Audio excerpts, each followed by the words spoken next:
the way the gym is, but then there are some people who are having it at the highest of level. The same way nobody says, oh, well, most people are not going to be in the 1%, so screw it. You should even try. It's, 90% of businesses end in 10 years. You should even try. What's going on, guys? Your boy RedpillCanuck back again with another YouTube video. Shout out to the Canuck Squad for being involved and being active on this YouTube channel. And of course, today's episode is sponsored by the like button and the subscribe button. Hit that subscribe button if you haven't already, and the like button on the way in. Also, today's episode is sponsored by RedpillCanuck Daily Pill. That's RedpillCanuck.com, where we get all our news articles, daily facts, and some are far ridiculous stories that we have in the world we are living in today. Today's episode is going to be one of them unique episodes. We are going to be doing a reaction video to a heated debate, actually, that happened at the 21 convention. I know your boy is a little bit late to the show, but I wanted to give this video what's the word I'm looking for? I wanted to give it my undivided attention, and this is it's going to be a long video, just to let you know. Yeah, this interview was about 2 hours. We're probably not going to go for the 2 hours. We might, but it's going to be one of our longest videos in the history of this channel.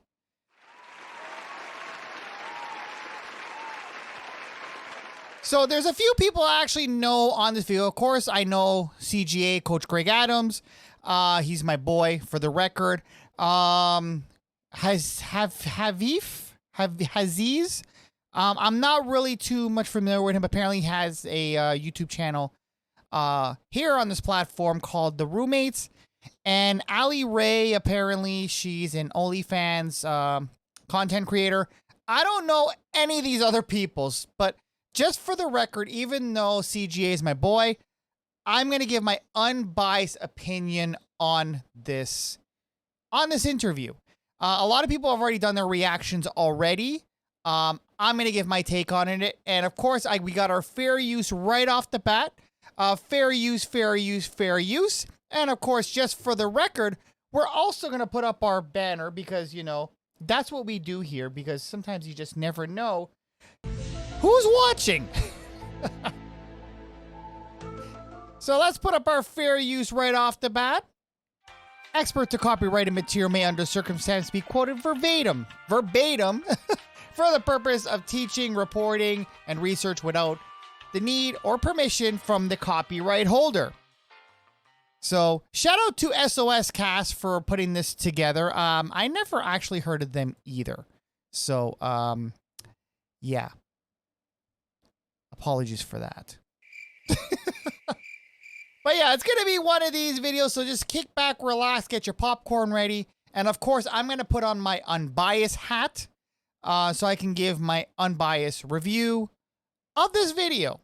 So let's get right into it. We're going to kind of skip a little bit because, you know what? No, we're going to go right from the beginning. I thought there was going to be like a little bit of an intro, but we're going to go right from the beginning. I kind of like the music right away. All right, welcome to the Soscast, episode 60. This is where finance meets romance, only here on Valuetainment, the #1 channel on the planet for entrepreneurs. My name is Adam Sosnick, and I'm here to help you men improve your... By the way, shout out to Valuetainment. Fair use. Status, your financial status, your relationship status. I want to see you win in life. Not, what do we always say? I want to see you get paid, laid, and do it your way. Well, who is this? Hello. Okay. I see you. Yo, she's pretty cute. She's pretty cute.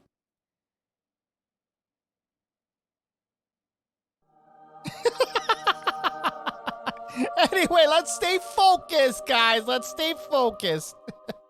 Speaking of getting paid and laid and doing it your way, we got an expert panel in the house. They're going to tell you how to handle your money, how to handle your relationships, how to handle your man, how to handle your woman. Coach, you're gonna let these people know today. We're gonna give them the real over here. By the way, shout out to CGA, Team Milk Dud in the building. Wrong button. There we go. Team Milk Dud. Give them the real stuff today. Yeah. If you have not subscribed to Valuetainment, go ahead and subscribe right now. Let's get this party started. So let me introduce our panel today because I've been told, don't spend too long on introductions. Get into the meat and juicy stuff. But I said, we got to know our guest, y'all. Yes. So anyway, with that being said, Coach Gret Adams, this is your first time on the show. Hafiz has been on the show. Ali's been on the show. But Coach, let me understand this correctly. You're a speaker of truth, from what I hear. The speaker of the truth. I'm the Bruce Wayne of this, and don't forget, I'm the king of content in the space. That's what you have to Flowing. remember. There yes, it is. yes. Damn, the man's dropping bars right off the bat. Shout out to him.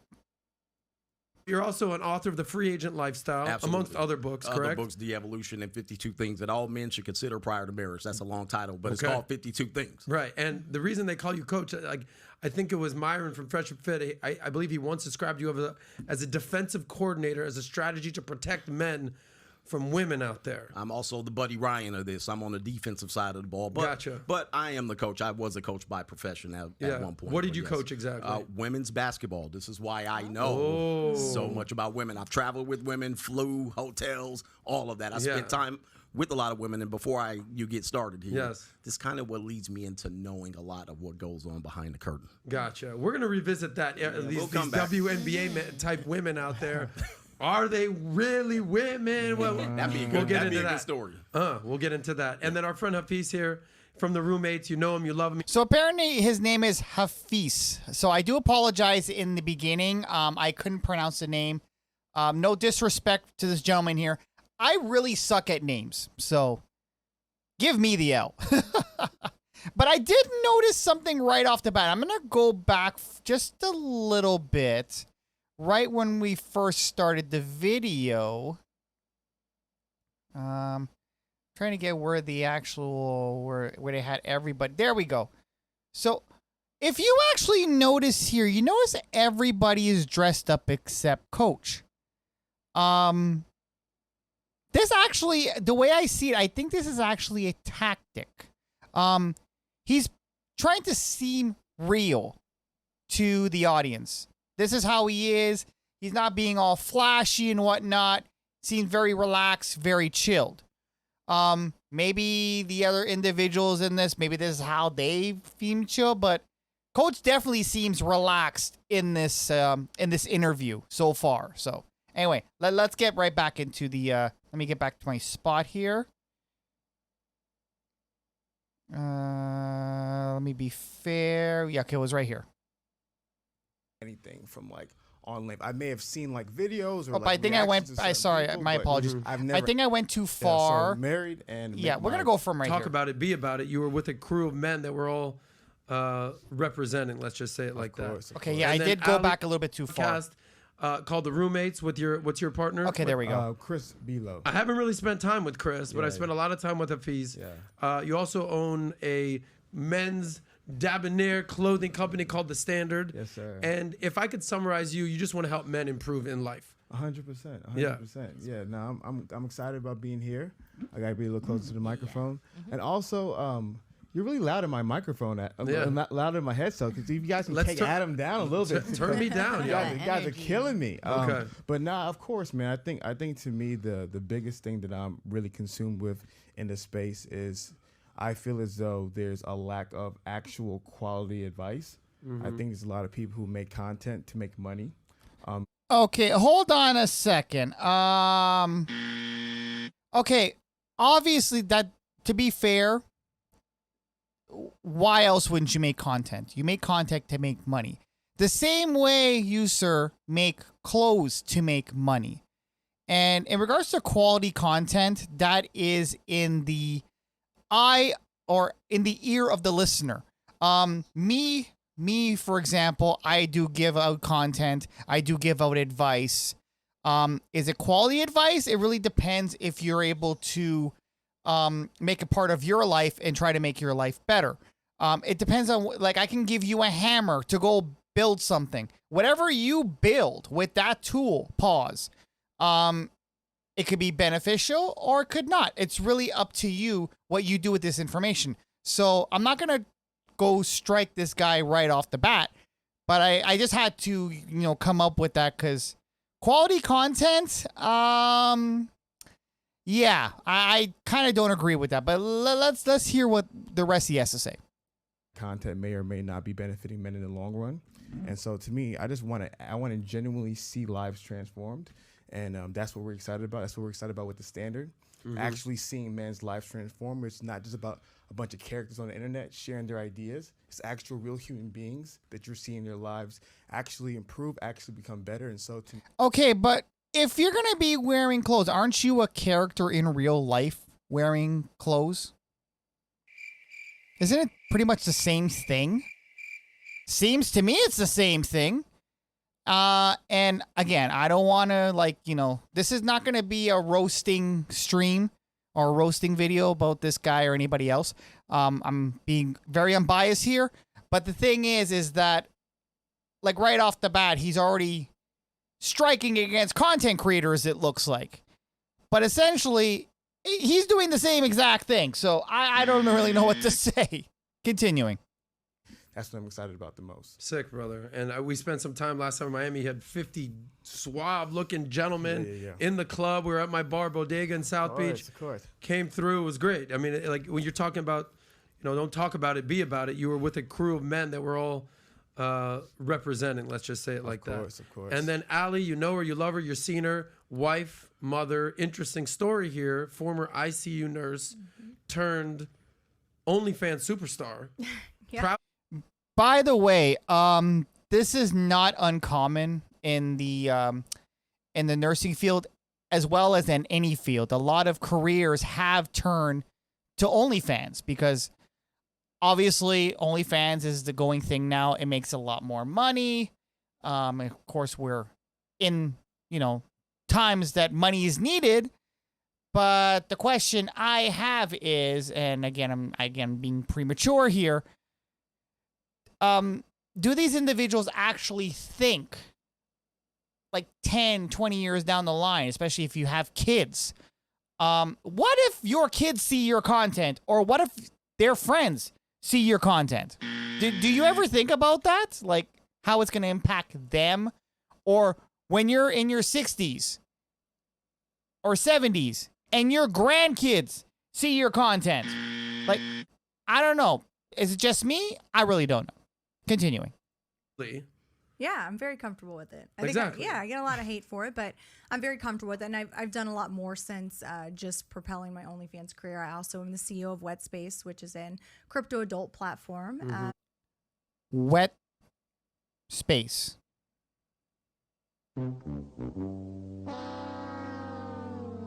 Okay. I'll give her that. She's in the crypto space. Web3. I'll give her credit. But Wet Space, seriously? You couldn't come up with a better name?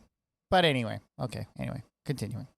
And so there's a lot of things that I'm doing now that are vastly different than where I was. Obviously, 2 years ago, I was a suburban hockey mom. And so this is all new territory for me, but I feel like, I wear it proud, and I'm kind of a different, fresh, alternative face to the industry. And I think people will be quite surprised with my past and my education and just kind of where I've come from. Yeah, I think you have a lot of advice for women out there and for men as well. So I know we're going to share some of that today.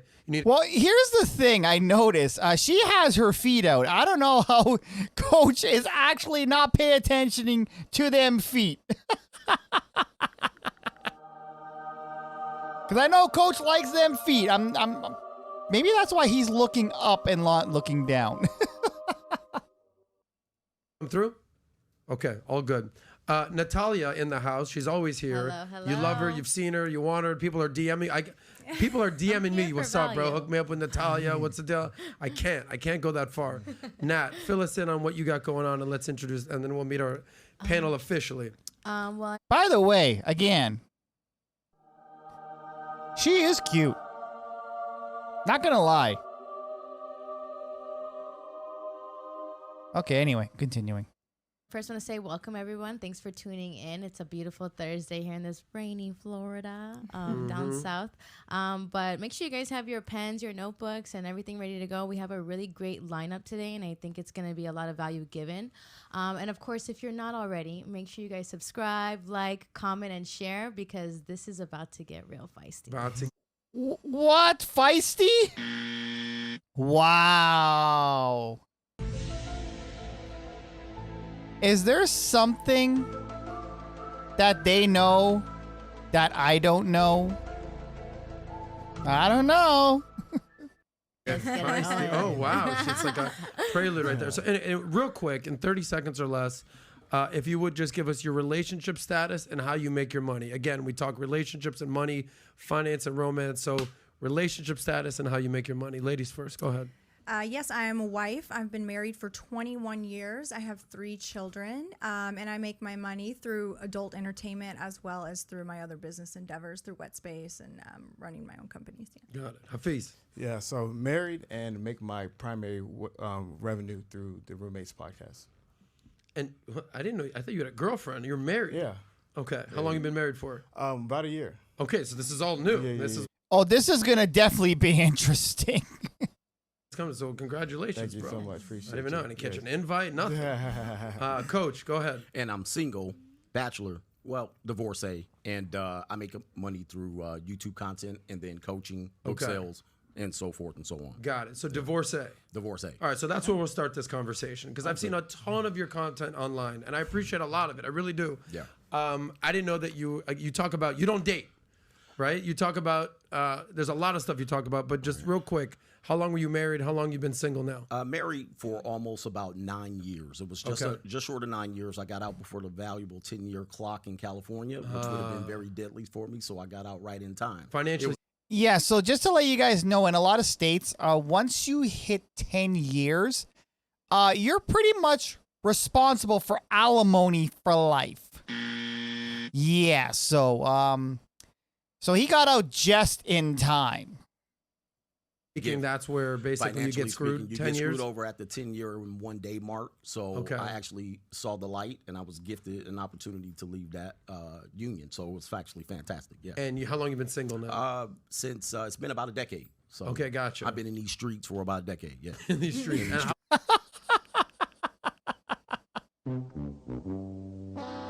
I'm sorry, I just in them streets. I don't know. I in my head, I just imagine him pressing that button of that girl in the streets. I don't know why. Anyway, continuing. Do you know? 46. 46. Yep. Okay.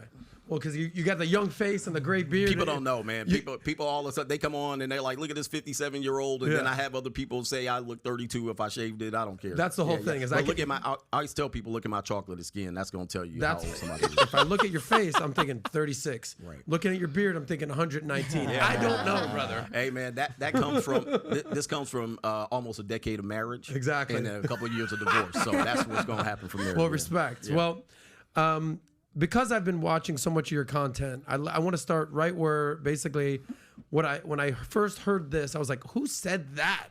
And then they said it was you. It was something called protecting your meat. Have you heard about this? Protecting your meat. And meat standing for your money, your energy, your attention, and your time. And basically you've said that all relationships are transactional and that meat is the value that you're giving to women. So break down what this meat is and how can men protect their meat. By the way, guys, take note of this.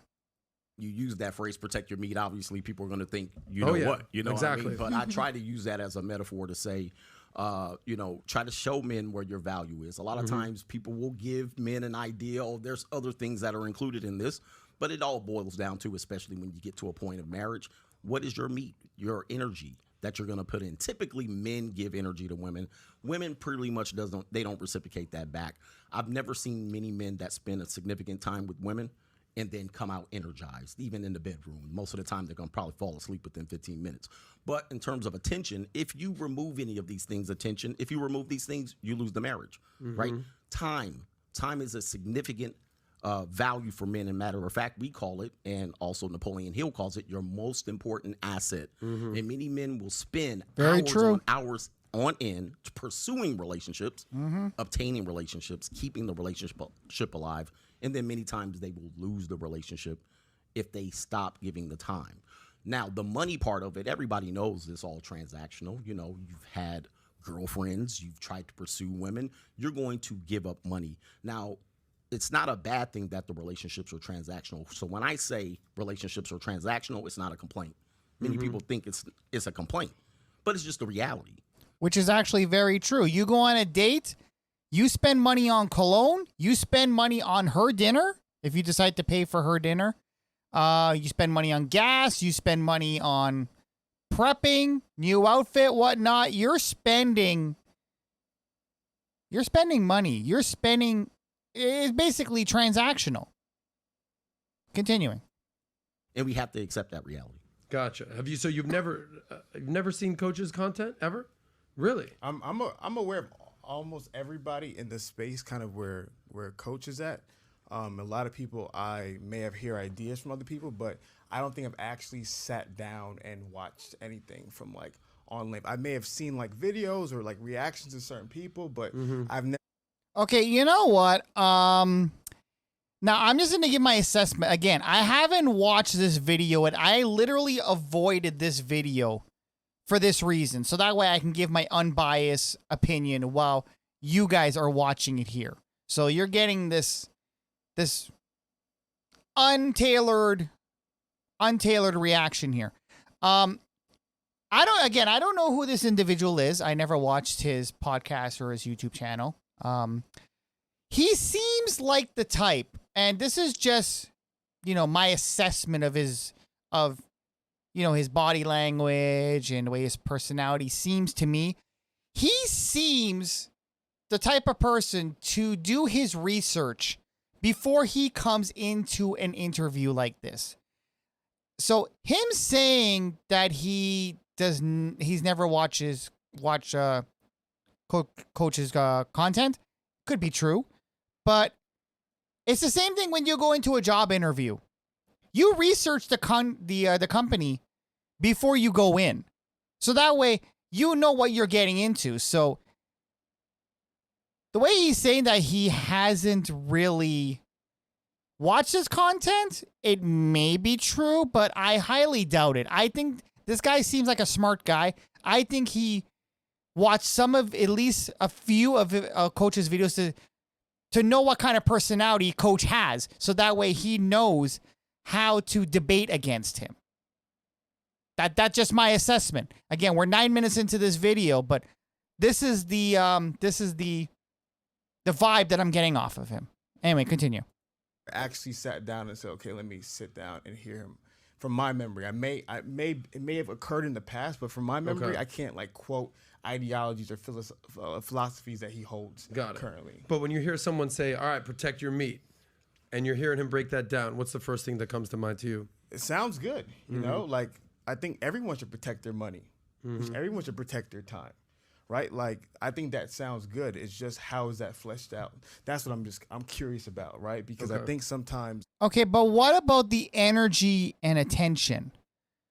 Energy obviously is important as well as attention. So I'm surprised he didn't mention those two as well. He went right for the money and the time. Interesting. What I love about what you do so much, Adam, and I have to shout out what you're doing, is that you bring in people from different sides. You know, I'm really interested in, hearing more about your life. I think it's an interesting dynamic, mom and OnlyFans. Were you the one who sat down with Ruslan? Okay, wait, hold on a second. So, Adam, that's what his name is, Adam. He asked this guy a question. Is it just me, or did it seem like he avoided or, I don't know, swayed away from the answer? Let me see let's go back a little bit. What was the question again? Where Coach is at. A lot of people. Okay, let's go back to here. Relationships are transactional. It's not a complaint. Many people think it's a complaint, but it's just the reality. And we have to accept that reality. Gotcha. Have you? So you've never seen Coach's content ever? Really? I'm aware of almost everybody in the space, kind of where. Okay, where we went back a little too far, but that's okay. A lot of people I may have heard ideas from other people, but I don't think I've actually sat down and watched anything from like. Okay, so he answered that part. Like videos or like reactions to certain people, but I've never actually sat down and said, okay, let me sit down. Okay, he didn't answer that part, but there was another follow-up question. It may have occurred in the past, but from my memory, I can't like quote ideologies or philosophies that he holds currently. But when you hear someone say, all right, protect your meat, and you're hearing him break that down, what's the first thing that comes to mind to you? It sounds good. You know, like I think everyone should protect their money. Everyone should protect their time, right? Like I think that sounds good. It's just how is that fleshed out? That's what I'm curious about, right? Because I think sometimes what I love about what you do so much, Adam, and I have to shout out. Okay. To be fair, he did answer the question, but he kind of shuffled away from it at the same time. So all he said is that, okay, he likes the idea of the money and the time. But then he sways over, gives Adam credit, and then sways over to Ali and then talks about her. So he doesn't really address the answer fully, but he did it partly. So I'll give him part points for it, but I think he could have answered it a lot better. But anyway, let's continue. People from different sides. You know, I'm really interested in, hearing more about your life. I think it's an interesting dynamic, mom and OnlyFans. Were you the one who sat down with Ruslan? I was. Okay. I loved the conversation. So I love what you do, Adam, because what you do is you provide an opportunity from different people to hear a myriad of ideas. I feel like a lot of. Okay, you know what? Again, I'm trying to be as unbiased and kind of fair as possible. But is it just me, or is he kind of kissing up to the host? I don't know. Maybe it's just me. Maybe it's just the vibe that I'm getting. I really don't know. But it seems he's kind of kissing up to the host. I don't know. Maybe it's just me. Anyway, continue. Times people on the internet sit in these silos right. of just one type of content, one type of information. And so to me, I'm very interested in hearing all the unique different ideas so that the men can sit down and choose what is actually the best. Yeah. What is actually going to tangibly improve people's lives? Because to me, that's all that matters. At the end of the day, it doesn't matter if it's from me or Greg or Adam or Ali. If the information makes you a better man, makes you a better father, you may not feel this way, but makes you a better husband, if it makes you better. Whoa. Was that a little bit of a secret shot there? Wow. Shots fired early, 11 minutes in. Wow. But you know what? I do get what he's saying, and to be fair, he is right. This is what I said in the beginning of the video. When he was talking about the content creators and whatnot and whatever information is coming out. Whatever you guys out there do with the information, let it be me or CGA or this individual here, Hasif or Haziv. Whatever information you guys get when you're watching our channels or our content, if it applies to you and it betters your life, that's a good thing. So I'll give him part points on this one, but he is kind of shuffling a little bit. But anyway, maybe that's just me. Continuing. To win. I don't care who it comes from. And so I love the ability of unique ideas to being able to be discussed today. And I just hope the best idea always wins. I love that. And here's what I'll say, and I appreciate that, Hafiz. Yeah. I'm not an ideologue. Okay. Yeah. I'm a person who I'm more. Okay. So his name is Hafiz. Okay. I got to remember that. No disrespect if you're watching. Again, I'm terrible at names, so there's no disrespect at all. I just really suck at names. Continuing. Arbiter of conversation, an arbiter of truth, an arbiter of dialogue. I want people to have conversations, and sometimes they might be uncomfortable conversations. Sometimes they might say, you know what, coach, you ain't no shit in the audience right there. And I love how he just goes to coach right away. Wow. Anyway, continuing. Man, bro, I gotta tell you, respect, bro, but you're an idiot, bro. Or Ali, you're gorgeous, but you shouldn't be doing this. Or all good. Everyone, different strokes for different folks. But at the end of the day, what we want is the audience to get clear on what they want in life. That's why we say we want to get you paid, laid, and do it your way.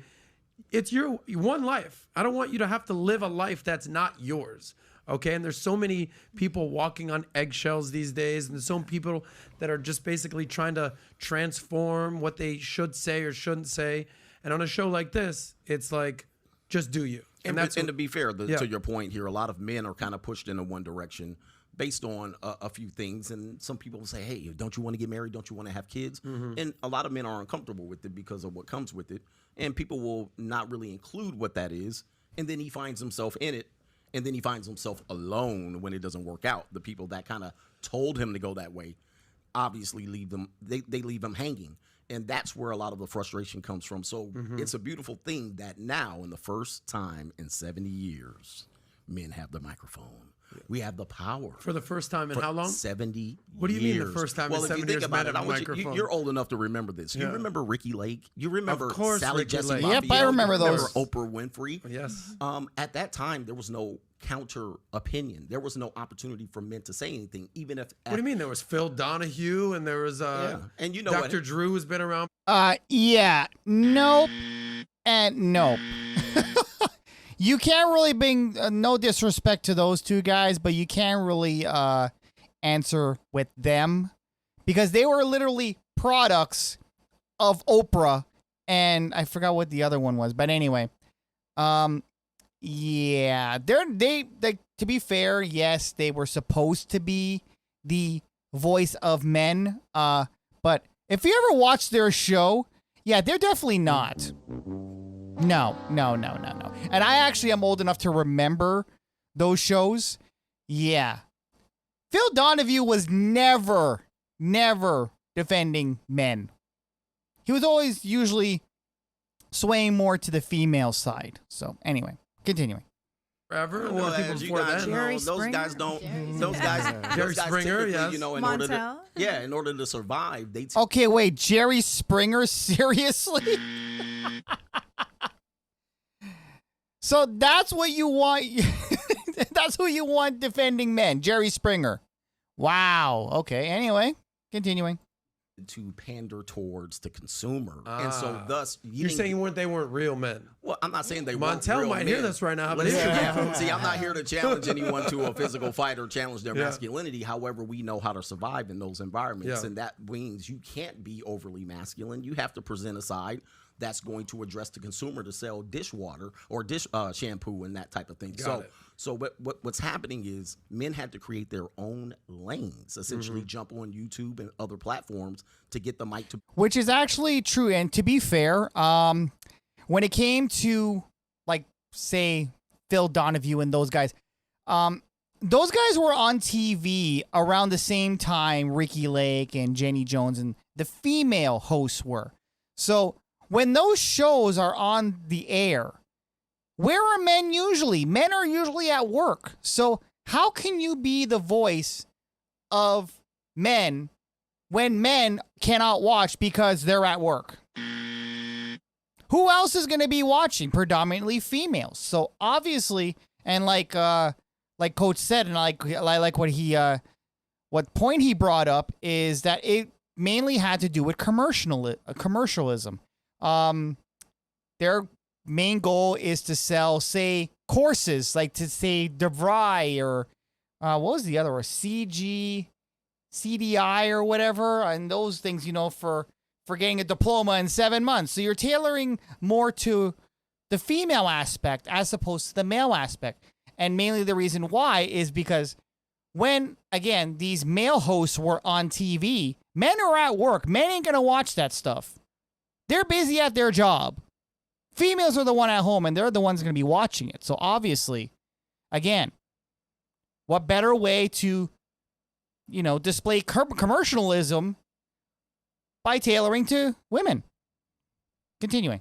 But to say what they want to say without being canceled. So this is the beautiful time we live in, because now we get to see it. Even if you don't agree with it, you get to see at least another perspective. And it can't really be shut down, but it can be shut down. I feel you on that. I will say that, I mean, as a dude, I'm with you. Like, I've tried to be like, as a dude, yes, but also as like a host of a show, there's a lot of guys out there who probably agreeing with you, but if there's women out there, be like, this motherfucker just said that men have been muzzled for the last 70 years. And they don't realize it. And they don't realize it. Do you think that men have been muzzled? Or do you think more women have been muzzled for the last 70 years? I mean, I certainly don't feel like men have been muzzled for 70 years. I mean, I think there's been, plenty of, like you stated, women like on talk shows and such like that. I don't know that those platforms were used on either side really to voice the things we're talking about today. I just don't. Yeah, there were, ma'am. Did you ever see some of the topics that are usually on these shows? Yeah. Continuing. People talked about it as openly as they do. Most of those were, as you said, around consumer or what was going to be catchy or get the audience's attention. Where I think today, like, there's just more of an open. Okay, we got an ad coming here, so we're gonna continue here. Yeah. So based on what she's saying, yeah, I don't agree what she's saying. First of all, because obviously, it did have to do with commercialism, in my opinion, and it did tailor to a certain angle. It's obviously, just even look at the topics that they usually come out on these shows. I'm trying to think of one at the top of my head, but I don't know. My husband is cheating on me, or how to please my man, or whatever. I'm just picking topics at the top of my head, but just look at the topics alone, and you'll see who it's tailored to. Anyway. Continuing. Let me just put the volume back up. Platform for people to actually have these conversations. And I think, I know it all too well. I'm judged every day. And it goes back to, like you stated, living your own life, living your own walk. And everyone has their own ideas. Nobody's word is law. And I think that's where a lot of people are getting confused today. It's like, this is meant to be an open dialogue so you can kind of feel where you feel like is a good fit for you or where you would fit in. But there's just too much of this. It's not always black and white. And I think I'm a perfect example of that. I'm a wife, a mother, and I am doing something that is quite taboo for who I am. But I do it well. I balance the two. By the way, I'm actually waiting for somebody to question, what does your husband think about what you're doing? And how does it affect your kids in school? I'm waiting for that question to come out. Because obviously I would be asking that question. Continuing. It's really changed in my life outside of what I'm doing. And so I think I enjoy doing these type of shows because it does give me the opportunity to really show a different light to the industry, a different light to me as a person. I mean, who I am, Ali Ray, is very different who I am in real life, prior to this. And I think that's just the side that people don't get to see. And so it's always... something that I've got cue cards and everything, and I'm just kind of throwing, but kind of all over the place here. But I find it interesting. You were married 9 years, okay? And on the 10th day, he got out, kind of a thing. You've been married 20 years. Almost 22. 22 years. If I had a cocktail, I'd cheers to you. And you've been married 1 year, okay? Yeah. And I was in a long-term relationship, single now, all good. What I want to know is, of your friends that have been married somewhat as long as you, I'm not saying as long as you, how many, let's say you have 100 friends. Let's just say 10 friends, just to kind of keep it simple. How many are still married? How many are happily married? How many are like, I just can't wait to be like coach over here and just, I'm looking, and we're in the 8th inning, I'm trying to get out before the game's over, kind of a thing. If you would break that down. Yeah, so that's actually interesting that I don't have very many friends, well, obviously because of my industry now, but even prior to that, because the friends that I did have that were in marriages, I've always been happy in marriage. I married literally to my best friend. We got married very young. You know what? To be fair, a lot of women usually say the same thing. I married my best friend. Honestly, your spouse is not your friend. Yeah. I know plenty of people who said the same thing. I married my best friend. And where are they now? Divorced. Continuing. Love him. I enjoy my time with him. We have fun together. I think what I would deal with is a lot of complaining. Like it was every conversation in the break room at work is everybody just hates their husbands. And it was like these are the women complaining to you. And this is when you were a nurse? Yeah, all the time. And I had a hard time connecting with people because it's like, well, here I'm going to be this girl like, oh, what? I love mine. We're going to go out and have drinks. You guys want to go? They're just the guys. I always noticed the husbands were always out with their friends and, you know, the wives were always doing their own thing. It was a very divided household. And I've noticed this too. Even my sons, they're older now, but they've told me like at other people's house, it's just crazy. Like I never see the parents sitting on the couch together like you guys do, or like hugging or kissing, or, you know, walking in the kitchen, my husband slapped my ass. Like it's just those things, like they don't see any affection. And so I've never connected with a lot of other people. Well, here's a question I have. When your sons went to their friend's house, did they ever ask about your OnlyFans? That's the question I am waiting for. I'm waiting to see what other people think about what you do, ma'am. No disrespect. Not disrespecting her life choice, whatever. But I'm very interested to know, how does being on OnlyFans, especially if you've been married for 21 years, well, yeah, I'll give you a round of applause for that, because it's very rare that marriages last that long. Well, 22 years. Let me put some respect on that number. It's very rare that marriages last that long. So I'm just very curious, very interested in wondering, how does your lifestyle and what you choose to do for content, how does that affect your marriage? I'm waiting to see that. Not only marriage, home life, because you have grown children. Very interested. Continuing. So to answer your question, if you said I had 10 friends in a room, I'd say maybe 1 or 2 have at least marriages for that long, but I've never met someone that I think is truly as happy as we are, or that enjoys their time together. And I'm not saying that's how a marriage should be, because a lot of marriages, they really thrive on that space apart, and that's important to them. And so maybe that's just not what they do. Here's what I'm hearing. And then I'm gonna turn it over to you. You're an anomaly. Okay, you're in a loving, sex-filled marriage, and you had a career, and now you're doing OnlyFans. Like, you're an anomaly. Okay, like you're making more money than most women. Okay, I don't know where he got sex-filled from, because I didn't hear her talking about her sex life. But anyway, continuing. You're happily married. Like, you're not the average. You're not the typical statistic. You're the exception. The exception to the rule. Correct. But what I'm also understanding is that a lot of your women, 8 out of 10, are basically in this marriage where they're upset, annoyed, they're sick of their husband. Because a lot of... And to be fair, I'm pretty sure on the opposite end, I'm pretty sure maybe at least 7 to 8 husbands are probably in the same position as well. Let's be fair. We hear on my show and shows like this, men kind of need to be like the man running the show, tell these women what's up. But, women have a voice in this perspective as well. Yeah. And they're kind of being the complaining behind the scenes. Go ahead, Coach. Well, I want everybody to understand. I'm going to look into this camera right here, so I hope you see me very well. I want everybody to understand and remember that everything I say from this point, she backed it up, all right? So it's basically 0, all right? You have no hope, no chance past the 20 years, and that comes from experience. It also is the experience. You have no chance of passing 20 years, you're saying? No. You can pass 20 years. You'll probably be roommates, and you'll probably be overweight in a busted Pillsbury biscuit can. Oh, my God. Wow, he actually pulled out biscuit can. Wow.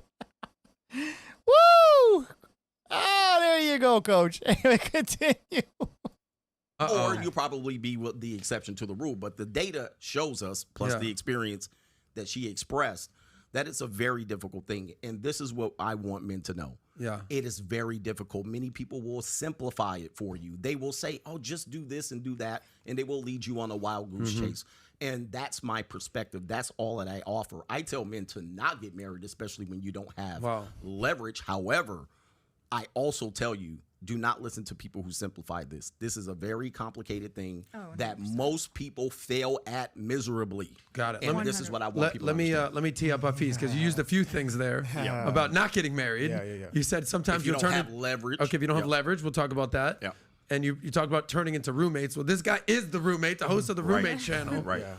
When you're hearing this, you've been married 1 year. And by the way, this guy's a sharp, informed, very intentional guy. My assumption is he didn't just trip and fall into marriage. He's seen myself before. Okay, gotcha. Yeah. So you're a calculated dude. 100%. Okay. So when you're hearing Greg say this, and even when you're hearing Ali say this, how are you processing this information? No, this is really good, and I'm excited about how this conversation can develop, because I think you've maybe did you react to me and AMS's conversation a couple of years ago about marriage? Wait, hold on a second. What? Let me hear that again. Let me rewind back. What? Into roommates. Well, this guy is the roommate, the host of the Roommate channel. Right. When you're hearing this, you've been married 1 year, and by the way, this guy's a sharp, informed, very intentional guy. I went back a little bit too far, but into marriage. He's seen myself before. Okay, gotcha. Yeah. So you're a calculated dude. 100%. Okay. So very calculated. I do agree, but not in a good way. Just watch this. This is what I'm waiting for. You're hearing Greg say this, and even when you're hearing Ali say this, how are you processing this information? No, this is really good, and I'm excited about how this conversation can develop, because I think you've maybe did you react to me and AMS's conversation a couple of years ago about marriage? Okay, you said you never watched this man's content. You said in the beginning, and I'm not going to go too far back because I'm going to end up losing my place. But if you've been watching this, you heard already. You said that you've never watched his content. How do you know specifically that he commented on a video? Like, honestly, yes, I look at my comments, but when you're a big content creator such as Greg or such as Hasif, I know I'm going to butcher that. I'm sorry, bro. I'm sorry. But, okay, I think he has 500,000 subs, and Greg has, combined it with 12 channels, I think he has over, maybe 300,000-400,000 subs. There's going to be a lot of comments in the comment section. How do you know specifically in exactly what video there is a comment if you have not watched the man's content before? Are you kidding me? Wow. I didn't react to it. I didn't do a reaction video. But I made a comment about it. Okay, you made a comment about it. Okay, so to me, I'm really excited. So again, this man did his research. He did his research. This guy is calculated, honestly, and no disrespect, and it's not a bad thing, but I knew it right by looking at him and reading his personality. This man did his research before he came to this podcast, before he came to this panel. He did his due diligence to research who he was going to be having a discussion with. Nothing wrong with that. To be fair, there's nothing wrong with that. It would be stupid not to do research on somebody you're going to be debating against. That's just plain dumb. But in the beginning, you said, sir, that you have not watched this man's content. How the hell did you find in the comments section that small line about a reaction to AMS? Wow. The cracks in his story are starting to reveal itself. Continuing. But it's also key to talk about experience. Mm-hmm. Experience shapes your view, right? Yeah. So a girl who's been abused by a lot of different men, she's going to have a very cynical leaning view towards men. A man who's been cheated by business partners will have a very cynical view about having potential business partners. So it's also unique to talk about we have to be honest. Yeah. Nobody here is 100% objective. That's one of my arguments always with Red Pill stuff. They say they're speaking. Wait, hold on a second. What? Okay, it's not only Red Pill stuff. It's life in general. You can't just be attacking one lane, sir. That's called life. You mentioned about, say, a business partner. That has to do with finance. That has to do with business. Correct? Yes. You talked about being abused. That has to do with relationship. Am I correct? Yes. Where do you get Red Pill stuff from? Where does that come in? Really? Wow. Continuing. Truth. You're not a robot. You know, you have your biases, right? Call it for what it is. We all have our biases. I have biases. You have biases. Coach has biases. As much as we think we are, we have to be 100% honest to the people about our biases. If I'm an individual and I was divorced and I had a difficult experience via marriage, I'm going to have a biased opinion via marriage. Allie has a positive experience with marriage, so she can have a bias towards, well, great marriages can work, right? So similar to me, the people I admire the most, the people I look up to are married people. Patrick Bet-David, Jordan Peterson, my father, Pastor Mark Driscoll, people who I look up to the most, right? Long-term marriages, the people that I celebrate a lot. Long-term marriages, my father and mother. Okay, but doesn't that mean you have a bias also? You're talking about Allie having a bias because she has a good marriage. You're talking about Greg having a bias because he was divorced and he's quote unquote bitter and hurt. And you're talking about the people that you look up to because they have a successful marriage. Aren't you all in the same lane about having biases? Really? You all have the same thing. So what are you talking about? You have a bias too. Don't try to take yourself out of the bias lane. For over 30 years, great, healthy marriage. So that's my opinion. My pastor, Pastor Heidi Lewis, been married for over 25 years. So that's my worldview. And so to me, hearing what he's sharing, there is truth in that. Everything what everyone's going to share, there's going to be truth in it. Yes, if you, like my dad told me a very powerful point. I love my father. He's such a wise older man. He said the most important decision you'll ever make in your life is the one you marry. Yeah. And it can go one of two ways. And this is what I want the guys to understand. We're not teaching naivete, which is, oh, marriage is this perfect thing and you just meet the one and live happily ever after. And there's no issues, there's no divorces. We're not teaching naivete. Marriage can be the worst thing in your life. It can be an absolute living hell. And I guarantee you can go for days and you know so many different stories about people which marriage is an absolute living hell. But we don't want to teach being naive about the realities. But also we don't want to teach nihilism.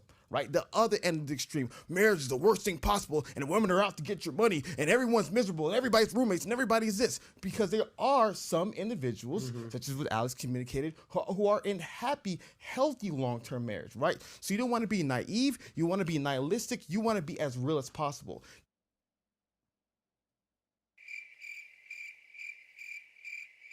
Okay, he went on a rant for a good 2 and something minutes. Just to talk about being neutral.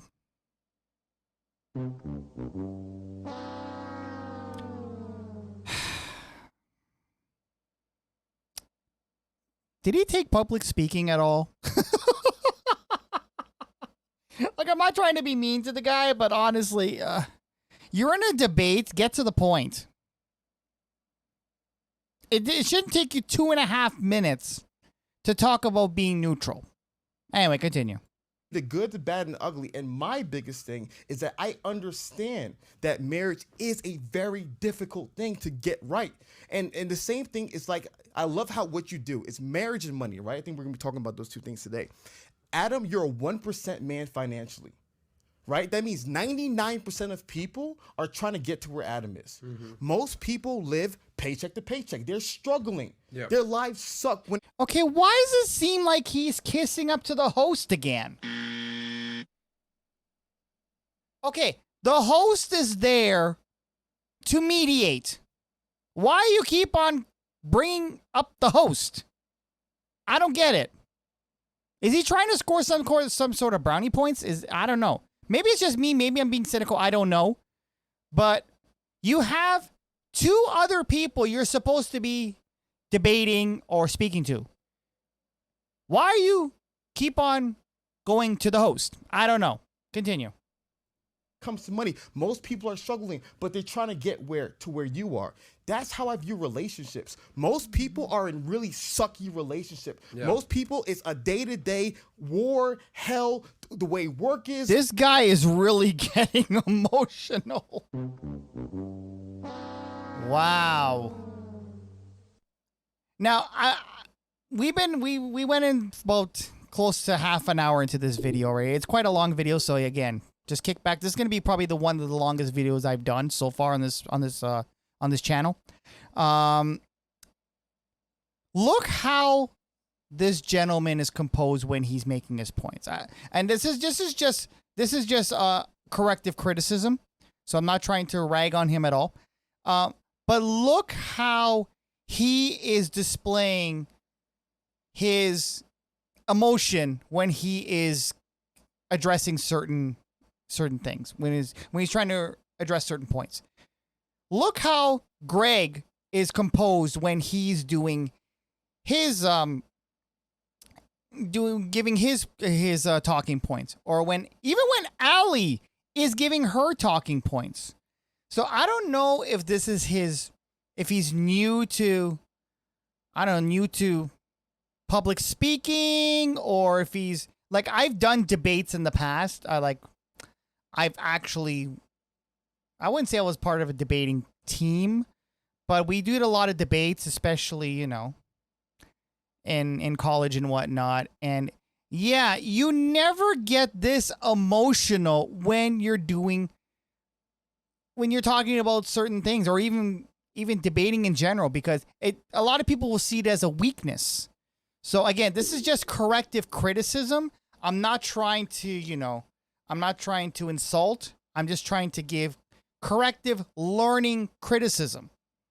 So I hope if Haziv, if he's watching this, take it as corrective criticism, because yeah, you're being way too emotional, bro. Way too emotional. Continuing. The way the gym is, but then there are some people who are having it at the highest of level. The same way nobody says, oh, well, most people are not going to be in the 1%, so screw it. You should even try. It's, 90% of businesses end in 10 years. You should even try.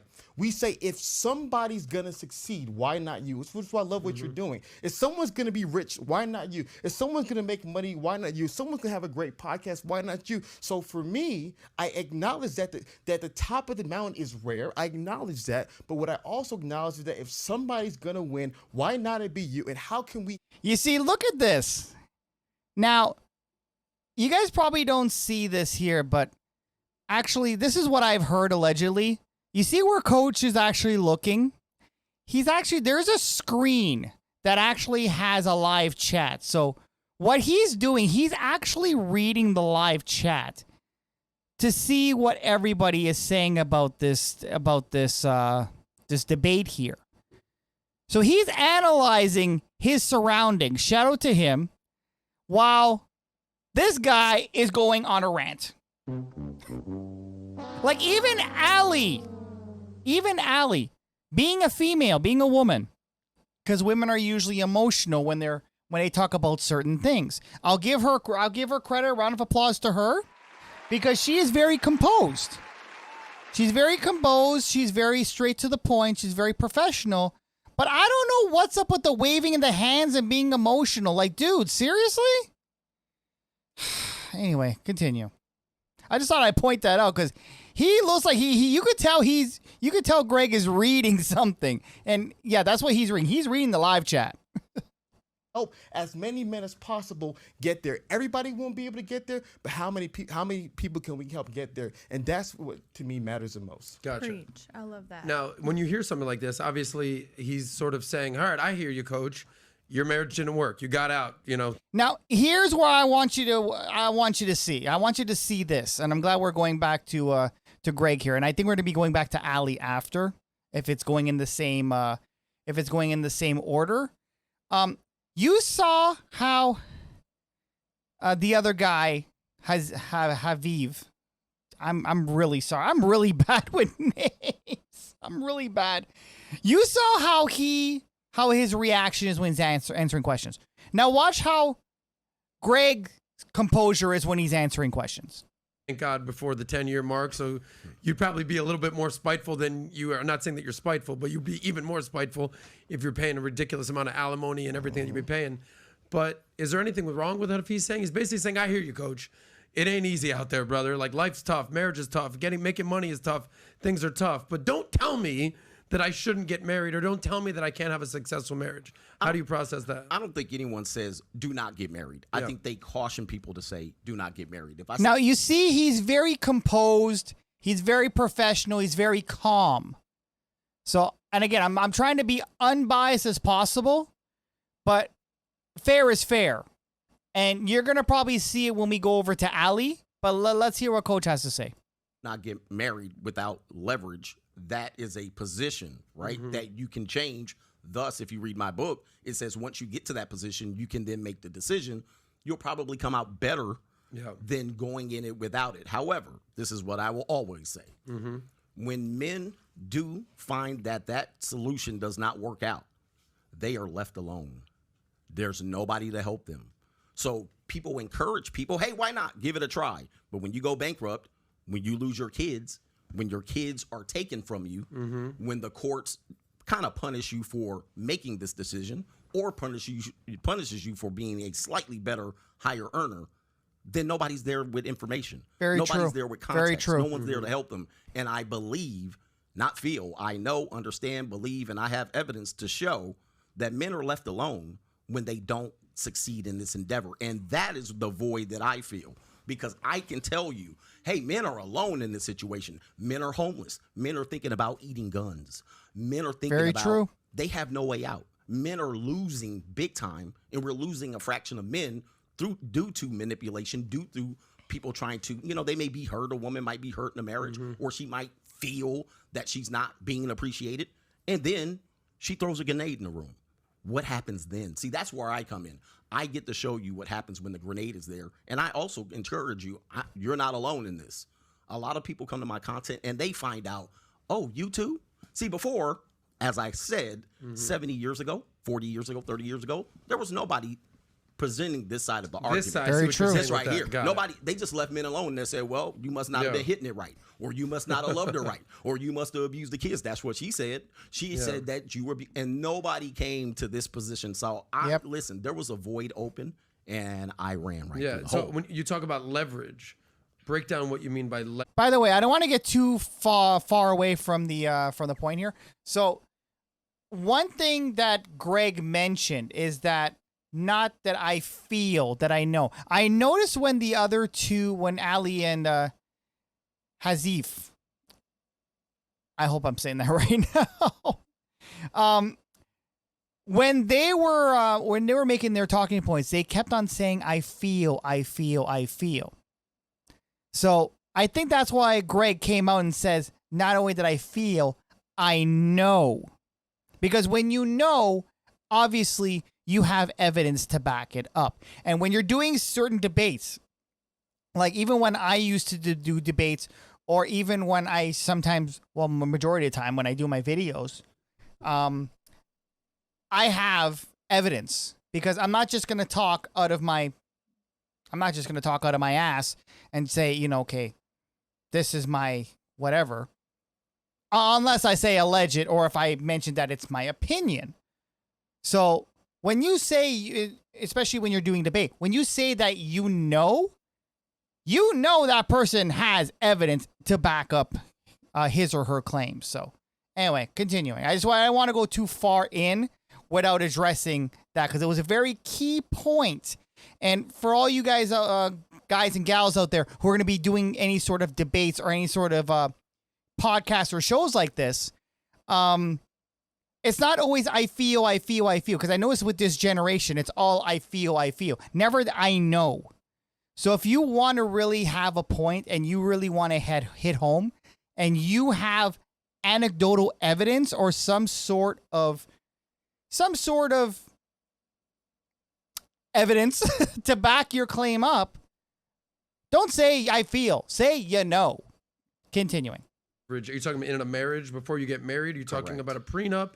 You're talking about a set of rules, guidelines? What's this leverage you're referring to? Well, a lot of men, are looking to be loved, right? So a lot of men, the transaction is always men give, women receive.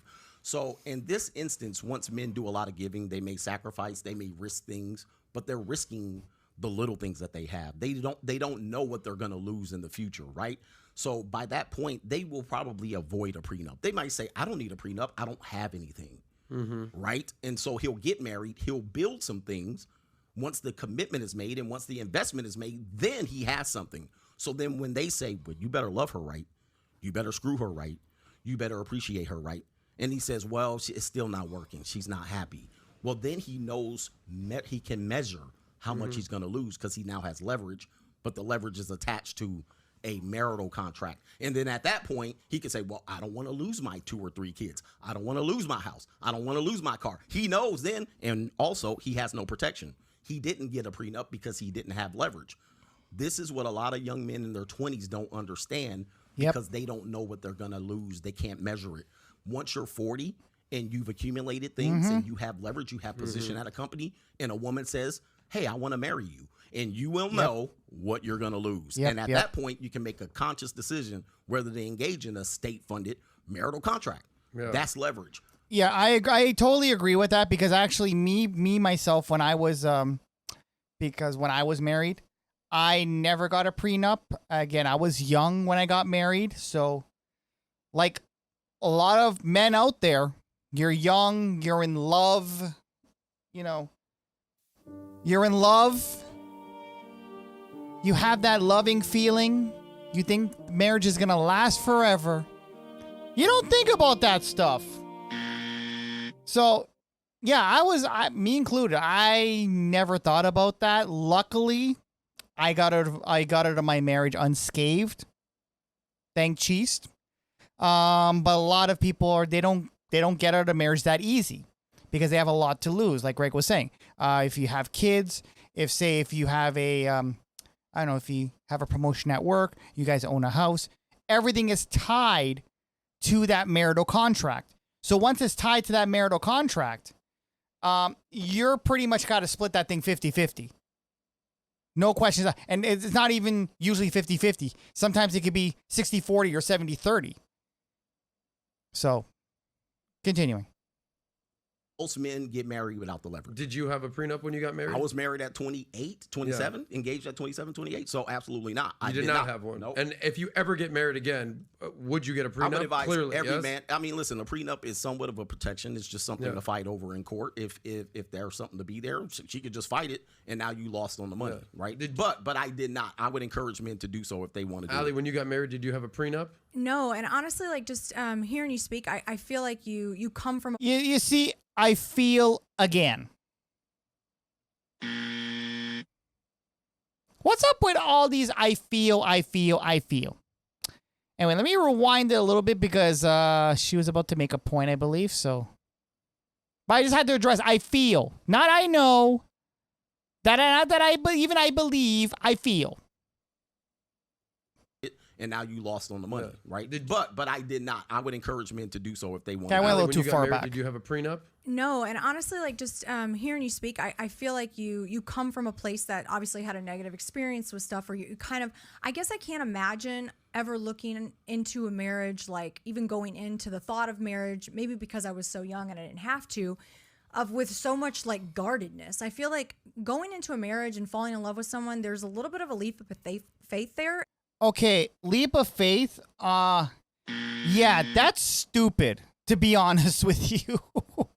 Especially if you have a lot to... Okay, if you're young and dumb, yes, fine. You can do your little leap of faith because neither one of you most likely have nothing to lose. You don't have a lot of money. You don't have a lot of resources to split up or to lose. Fine. You can do the leap of faith because you ain't got nothing.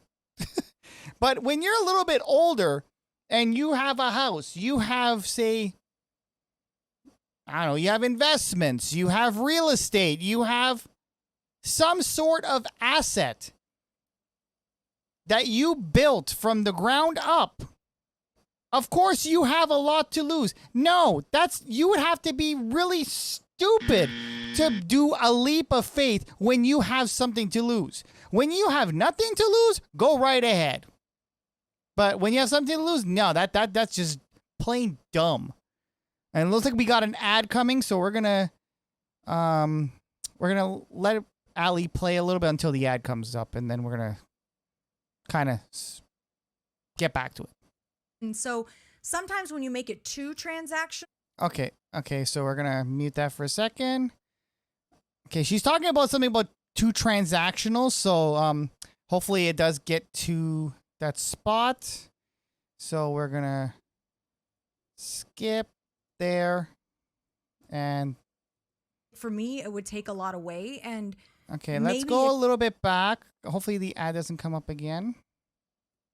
There we go. Hearing you speak, I feel like you come from a place that obviously had a negative experience with stuff, or you kind of, I guess I can't imagine ever looking into a marriage, like even going into the thought of marriage, maybe because I was so young and I didn't have to, with so much like guardedness. I feel like going into a marriage and falling in love with someone, there's a little bit of a leap of faith there. And so again, sometimes when you make it too transactional, I don't know, I feel like for me it would take a lot away. And maybe again, because I was so young, we were kids ourselves. We didn't have anything to protect. Exactly. Thank you. My point exactly. You had nothing to protect. So if you have nothing to protect, go ahead and do your leap of faith. You ain't got nothing to lose. Continuing. But I feel like maybe. Again, I feel. I'm telling you, you guys have to stop with this I feel nonsense.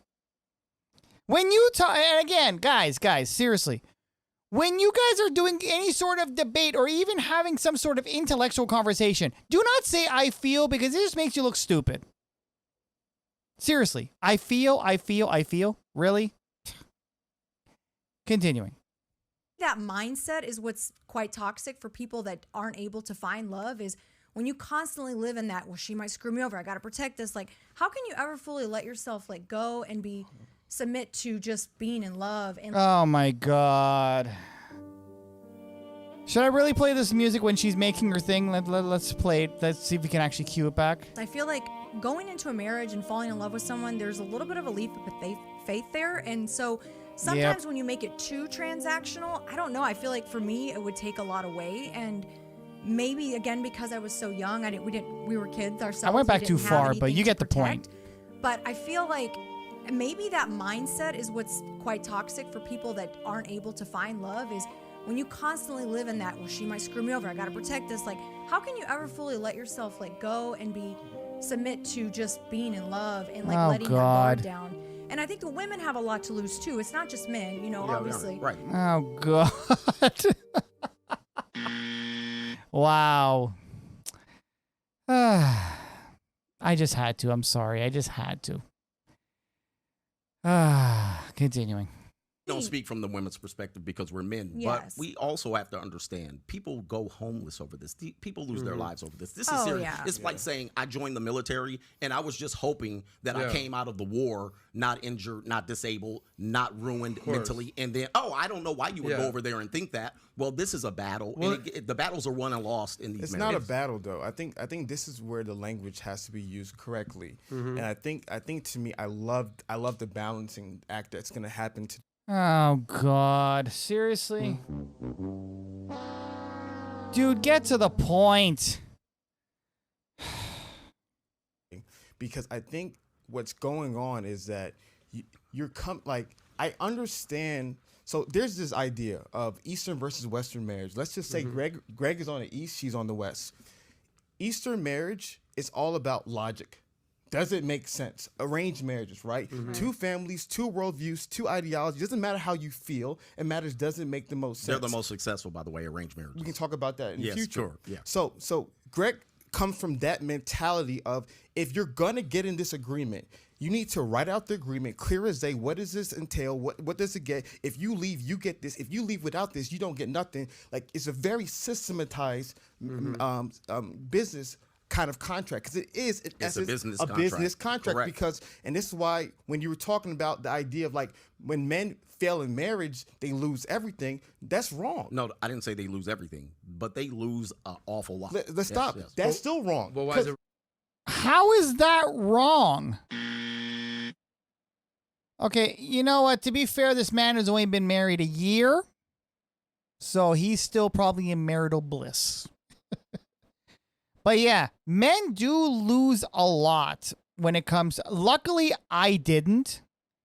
So, but I know people who've gotten divorced, and yeah, they even mentally they lost their minds, because trust me, what I advise people to do before you get married, sit in a family court building.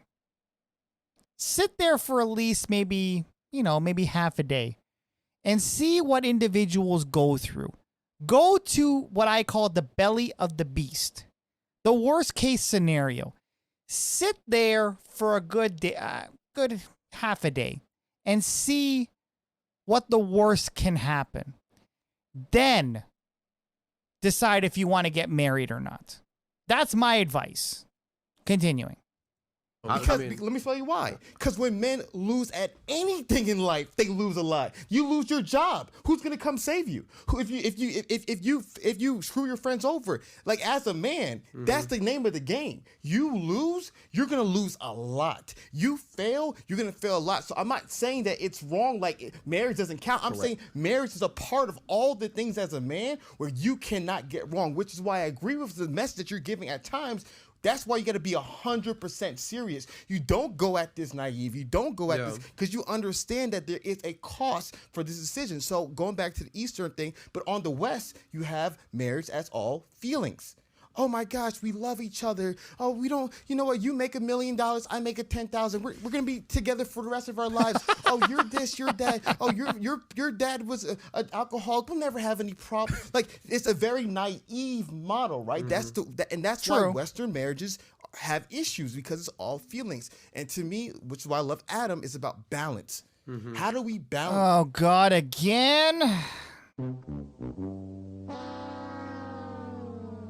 Why do you keep on going to Adam at every talking point? It's like, seriously. Bruh. Dude, just get to the point. Ay, ay, ay. These two ideologies, because to Ali's point, if it's all logic, it's boring. If it's all robotic, there's no passion, there's no excitement, there's no je ne sais quoi. It's just a dry thing that in the modern world. By the way, I forgot to mention when Ali was speaking, I completely missed it because obviously she was talking about love and I thought it was funny.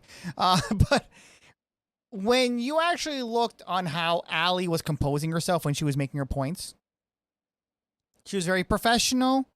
She was very composed. I do not know, again, this guy is a little bit too emotional when he's making his points. I just wanted to address that. Continuing. Don't want that, right? But if it's all feelings, there's no structure, there's no protection, there's no wisdom, there's no guidance. So I think it's a marriage of those two ideas to be able to create long-term solutions for long-term success. And that's why I just think sometimes when we come from too much leaning on one direction, either or, it becomes problematic. I believe he agreed with me though. I thought exactly. He just basically said the same thing, but he just said it in a different context. So, yeah. Continuing.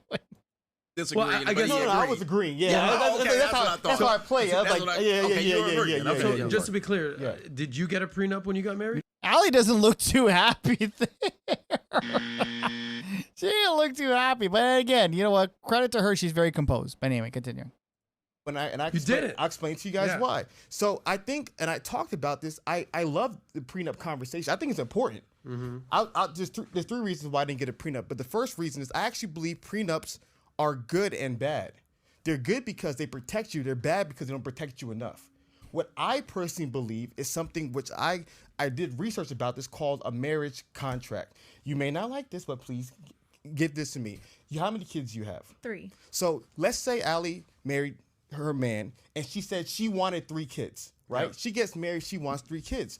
All of a sudden, prior to marriage, he agreed. She said, honey, I want 3 kids. Is that cool with you? He said, of course, baby. You want 3 kids? We're gonna have 3 kids. She's married. 5 years into it, hey, when are we having our kid? Next year. When are we having our kid? Next year. It's year 8. He's like, I don't want any kids anymore. Should she stay in that marriage? He agreed. And she both agreed that we were gonna have 3 kids. That's why she married him.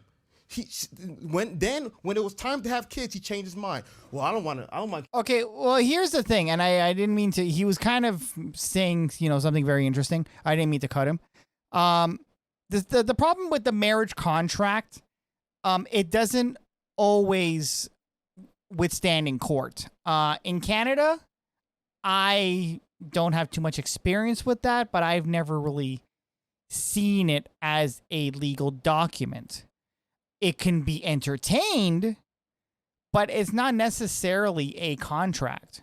Like, just because you tell somebody, okay, you know what, I'm going to divorce you because you didn't give me kids. No, I don't see that as a legal way out of a divorce.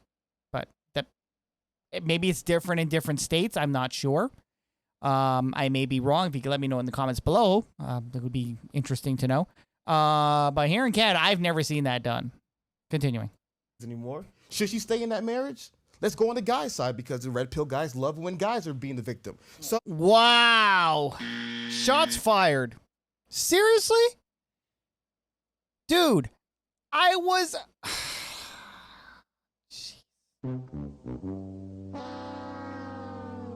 I was giving you credit. I finally gave you some sort of credit. And this is what you reward me with. Seriously? Jeez. Okay, continuing. You're a man. And in your marriage, you agreed that we're going to have sex, let's say, twice a week. That's an agreement. I'm just saying that's a verbal contract. We're agreeing that we get it in at least twice a week. Yeah, good luck making that stick. Yeah, I've never seen a contract. Honestly, when I was married, I never had a contract like that. Like, seriously. So what are you gonna do if your woman, if you want to smash, and she's like, "No, I'm tired." What are you gonna do? You're gonna pull up from the bedstand? Based on Section 8 of our contract, it says you must pleasure me. You're going against our contract, ma'am. I've never seen that done. Anyway. All of a sudden, she's like, I'm not in the mood anymore. She's like, oh, now I'm on my period. That won't be all of a sudden. That'd be almost immediate, but go ahead. Okay, and then months into it, right? Yeah. She says, well, I only want to have sex once every 6 months. Should he stay there? You both agreed initially, like, yo, we're going to do this consistently, and now he's getting it. Should he stay there? So to me, what's very important about the marriage is that before you get into it, both of you guys need to agree upon everything. This is where I think the nuance in the evolution. Okay, you know what? To be fair, that's going to be really hard. Like, fellas, have you ever tried to negotiate with a woman about something? Let me know in the comments below. How did that go? Doesn't always go as easy as it seems like it should go. Sometimes it's like pulling teeth. So, yeah, agree and on everything. Yeah, good luck with that. Anyway, if that was the case, then we wouldn't have so much divorces. agree on everything so the woman's protected as well as the man is protected. And so to me, that's what me and my wife did. Before we got married, we talked about everything. Every single scenario, every single thing. Me, I'm not a money guy. I'm not motivated by money. So therefore the money, like, I'm different. Everyone knows me. I'm not a money guy. So you can have all the money. I have my brain. I can start from ground zero. Oh my God.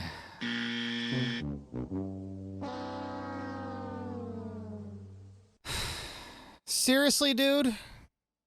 Seriously. You know, if your wife, and again, you're saying this on an open social media, live, internet platform, do you know your wife can clip this part and, God forbid, I'm not trying to wish you any sort of, any sort of divorce or separation or anything, but you know she could use this clip in court against your ass. So you think your little marriage contract is going to protect you? She can clip this little thing and say, she can take everything, I don't need the money, and you would be left with nothing. I've seen this done. Continuing. Money back up. I don't mind money. But to me, because it's another argument that we can talk about later, is that the kids is a whole different conversation. Kids are more wealth than money. So I was more obsessed with children than money because end of the day, like I said, we can talk about that later. But so to me, in regards to losing money, I don't care about losing money. Take whatever you want. Wow. And he said it again. Is this guy for real? Like, seriously? God. Wow. Yeah, he definitely, I don't think he really prepared for that. Like, okay. He probably prepared for this debate, but at the same time, I don't think he really prepared for this debate. Things happen.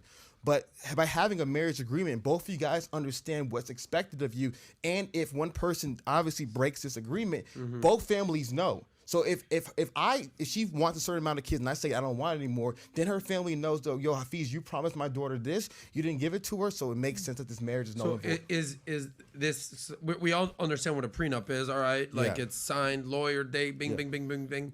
What is a marriage contract? Is it a verbal agreement? Is it a written agreement? It can be. You're saying that the families know each other? Yeah, what is that exactly? It can be one of three things, right? It can be written between you and this individual, which is the least ideal. The second ideal is you can actually get a mediator or a legal arbiter to actually sign this for you. So therefore, like in the worst case scenario, if you go to court, this is now a legal document, right? So this is a legal document that can be able to be proved in court. But I know a lot of the red pill guys don't like the idea of marriage being controlled by the state. And if you look at a lot of traditional Eastern societies, marriage is really agreement between families.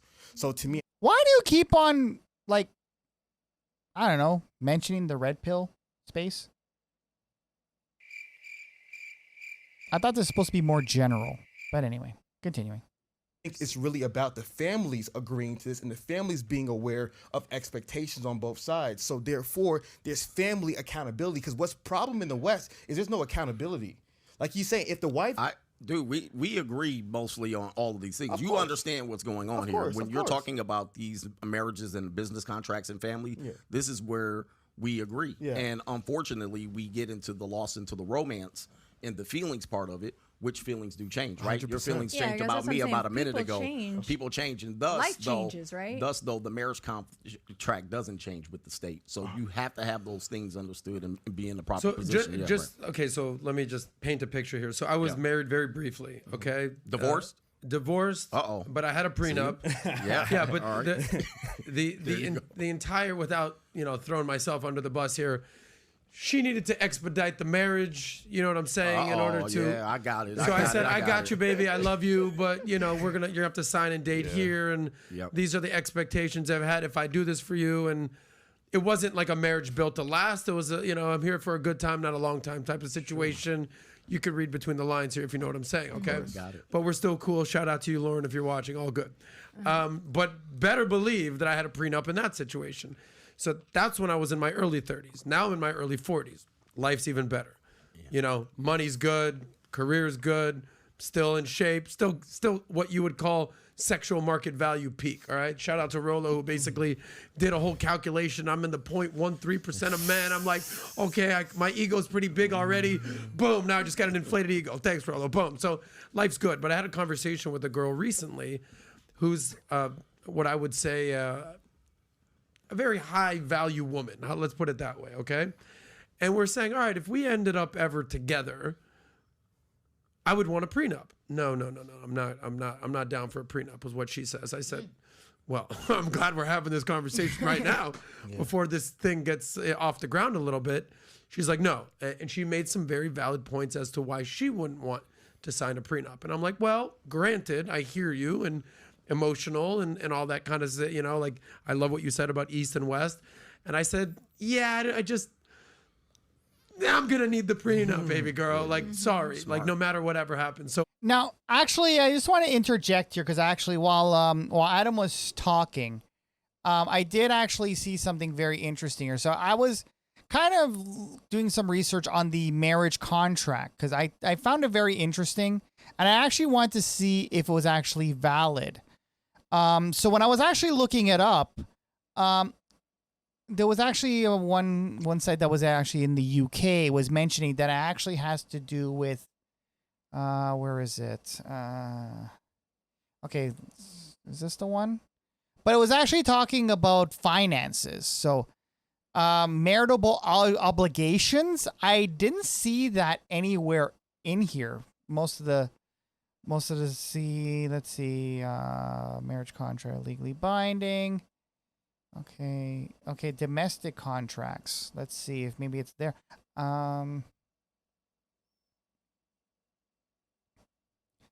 See, it mostly has to do with kids and it has to do with finances and property and whatnot. But, you know, talking about, okay, I want these many kids and talking about, okay, we have to smash 3 times a week. I don't see that anywhere in here. And I don't even think that can even be used as a reason to get out of a marriage. I've seen weirder things, but based on my quick research here, I didn't see anything to the fact. It was actually mostly talking about, hold on a second. Maybe I can actually get back here. Where is it? Oh, here it is. Okay, so let me just go here. Let me just jump over here. So there was actually right here. So when you actually look, it says the union of assets, it's talking about assets. So it's talking about bank accounts, property, savings, pensions, debts, and inherited wealth. It doesn't mention anything about, you see, even says here, see, legal rights of marriage provide. It does talk about children. Any children be birth mother automatically parent. Okay, this is talking about how many kids you're gonna have. It's talking about basically duties of their legal duties of children, and that talks about inheritance. So it doesn't talk about the other things that he was talking about. So, maybe he did research elsewhere, but I don't see that anywhere here. So interesting. Yeah, I just wanted to bring that up. So, yeah, because while Adam was talking, I just found it very interesting. Okay. About the whole marital contract, because here in Canada we don't have anything, you know, along those lines that, okay, if you don't give me 3 kids, you're basically voiding the contract, or if we don't smash 3 times a week, you're voiding the contract. So I just wanted to bring that up. So let's get back to the video here. I'm trying to understand, like, the prenup, the marriage contract. At the end of the day, you'd be a fool as a successful guy to not establish some type of boundary. Very true. Some Very true. type of protection to say, hey, I agree. Look, I hear you. You want to have this Fantasyland, Cinderella, Snow White vibe go down, right? Yeah. Beauty and the Beast thing.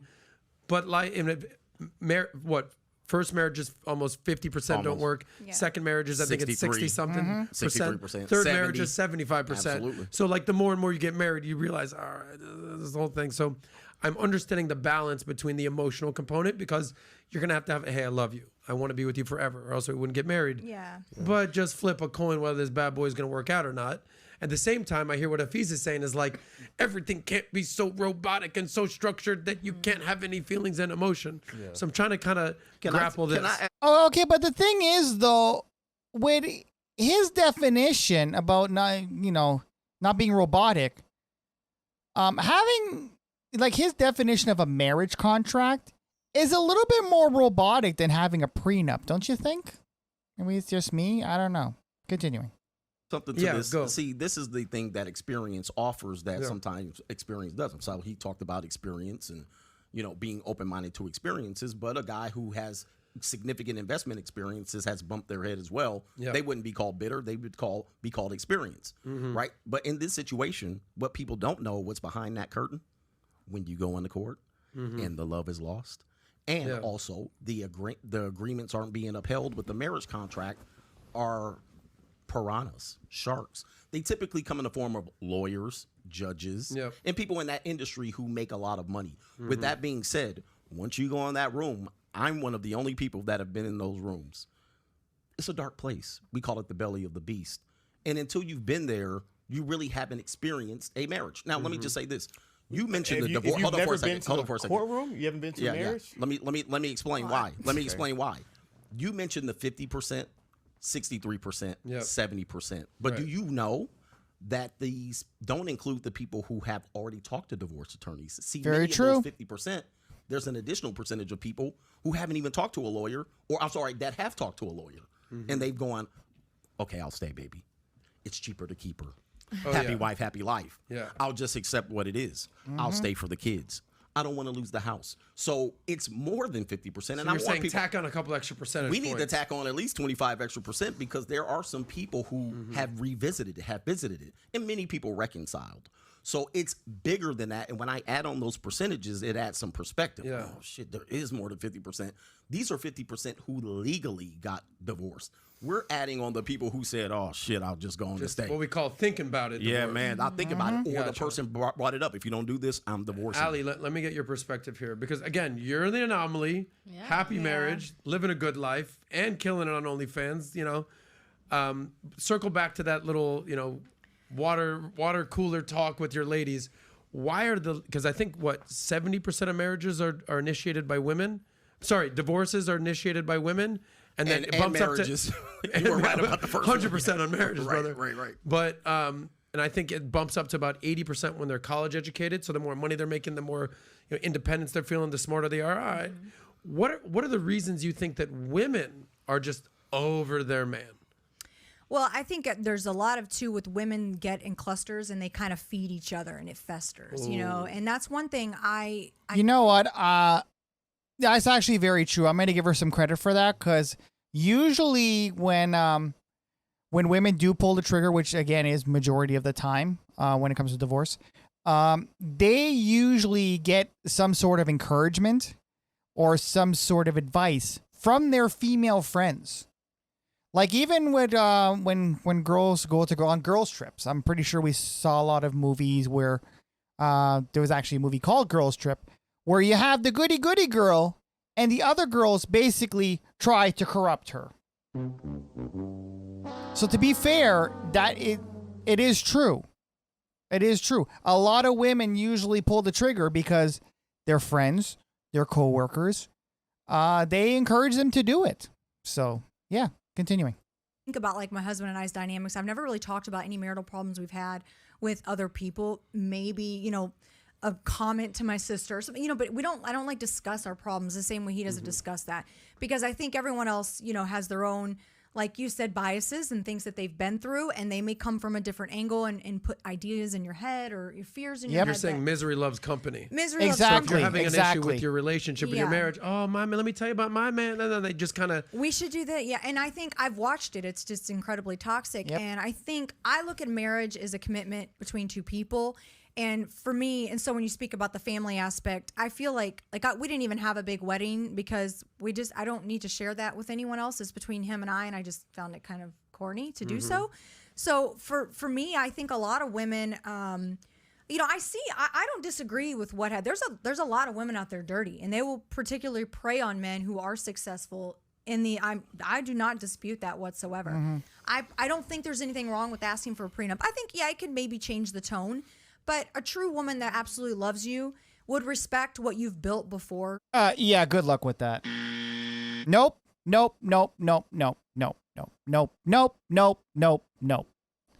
here's what I'm going to tell you why. Because even though you built what you built, she's going to find some way to get in there and say, well, I helped too.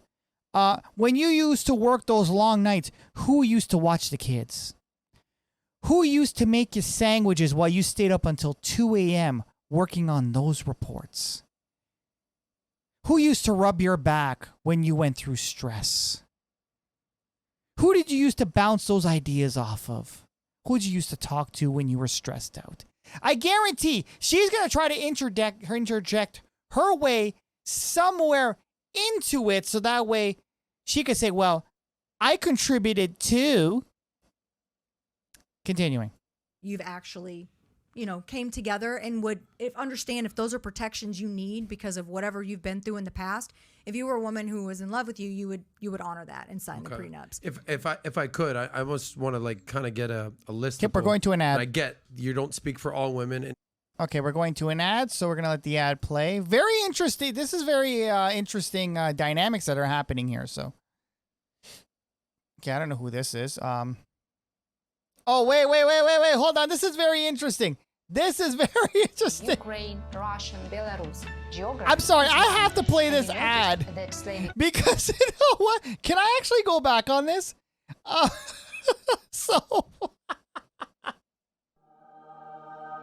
Yep. So apparently they're encouraging Slavic women now. Apparently they have their own dating site, and this is right here on YouTube. I gotta play this video. I'm sorry. I actually was gonna do a reaction video on this ad. Damn, I wish I could actually go back and play it. But anyway, we're gonna watch this a little bit. I found this very entertaining. And you know what? Why not give SOS some ad revenue? Women have become more and more popular. I mean that they are everywhere. In famous magazines, on Instagram, as top bloggers, on the runways and on the billboards. More importantly, they are in men's hearts because most of them have everything that an object of fascination is supposed to have. Natural beauty, stunning bodies, charisma, and... Notice how they all look, by the way?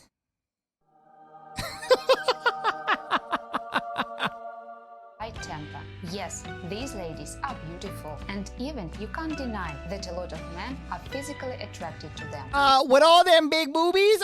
Yes.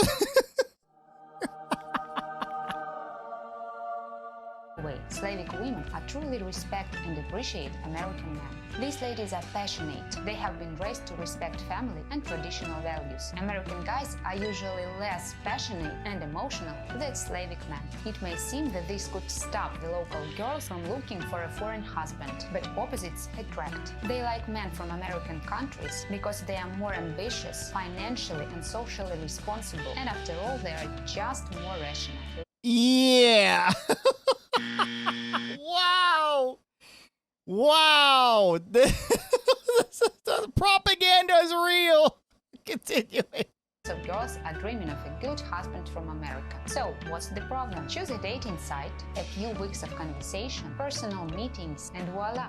A new happy couple is here. And of course, Slavic women speak English fluently. It's important, right? Yes, there are lots of translation tools to make convo between foreign people clear, but it's always easier and more pleasant to make a nice conversation with a girl without translators' help. How many of you guys are tempted right now?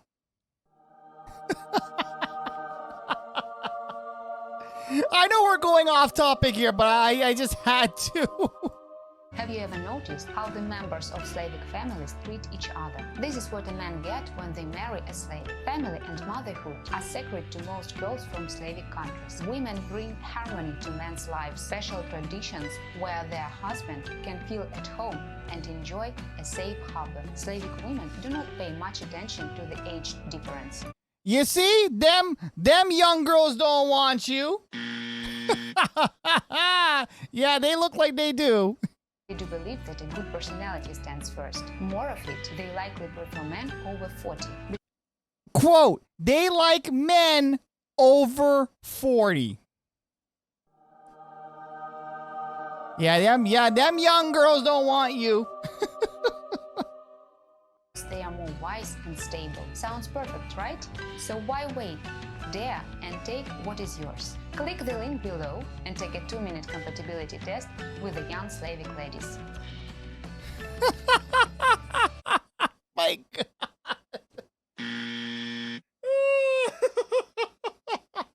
I honestly wanted to do her. I actually saw this video maybe about 2 weeks ago, and I was trying to clip it, but because it's an ad, I couldn't go back and clip it. So I'm just I'm just happy it came up here. I had to play it. So yeah, we're gonna skip this now. And either will Natalia, and then I want to turn it over to the men. But if you could put a top 3 reasons why a woman is looking to divorce her man or break up with her man, in your opinion, what would it be? Meaning it could be money, it could be looks, it could be not communicating, it could be infidelity. Based on your experience, what are the top 3 reasons you're seeing women just trying to break up with their man or divorce their man? I think I'll tell you what I personally think is happening in the marriages, and then I'll tell you the top 3 things I would say. Probably working too much. That the man is working too much? Yeah, I think a lot of women get, bitter about that if they're having to take on too much, of a role elsewhere. Because a lot of women work now too, right? So it's... Okay, but they don't make as much as the men do. Ladies, let's be fair. You guys are talking about the wage gap. To be fair, if a guy is working hard, pause. I don't see what the issue is. He's working to provide for you and your family. I don't see what the issue is. So, ladies, if you can't deal with it, then I don't know what to tell you. You want the better things in life, like you say, then when the men are out there busting their ass in order to provide what you want, then what's the issue? You're still not happy? Like, really? Then how are you happy? Anyway, continue.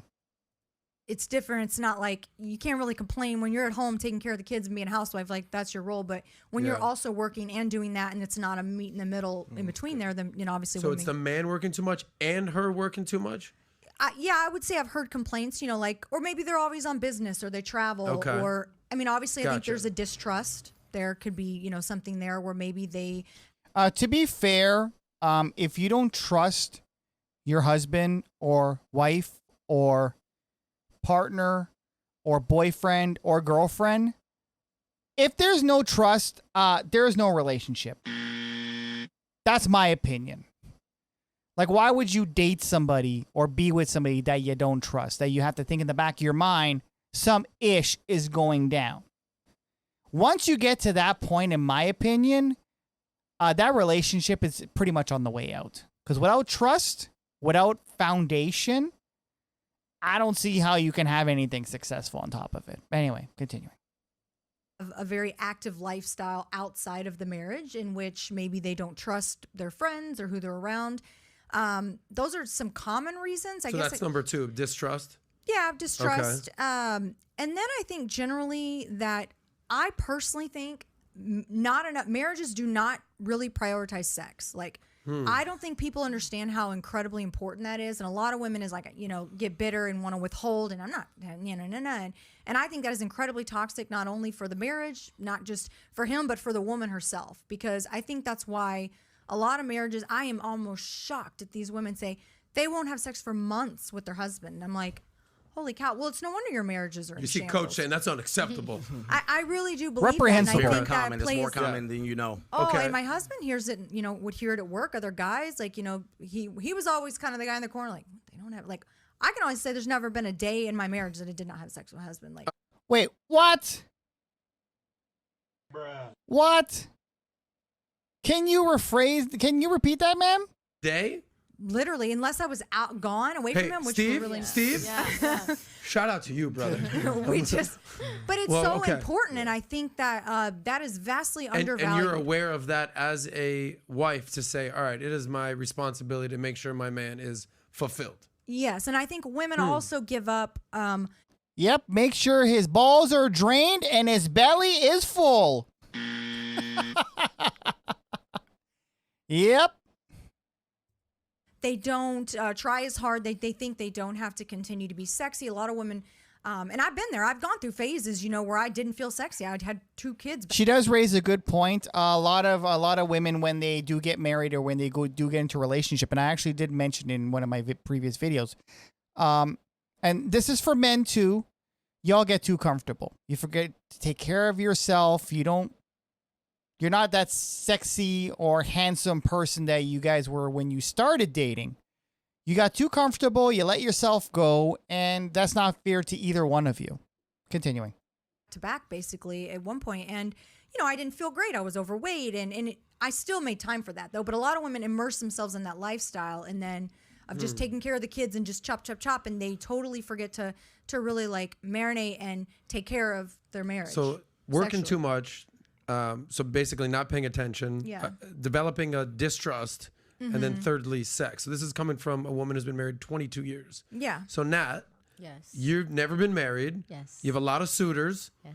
You're a little hottie toddy out there. You're out there. A little smart. Okay. Why do you think, speaking from a young woman's perspective, I'm not even talking about marriage, but you've had boyfriends, a lot of your girlfriends, your sisters, they've had boyfriends. What are the top 3 reasons they break up with their men? Well, in the dating, I don't find money to be too much in dating. Now, when you're married, I know money is definitely one. Attention is another one. And I mean in all areas, so in the bedroom, going on dates, attention in all aspects. So basically, she's kind of talking about meat. Pause. If you really look at it. So number 1, attention. Yeah, yes. Pay attention to me. Attention. Yeah. I want some quality time. Yeah, absolutely. Something about that meat right there, There's Coach. meat. Yeah. I just said that. Which is what I was referring to when I was talking about working too much. They're not getting the attention. Exactly. Yeah. I'm going to come back. I got to come back to a point. Well, Go we're ahead. coming back to you guys right Yeah, after this, 100%.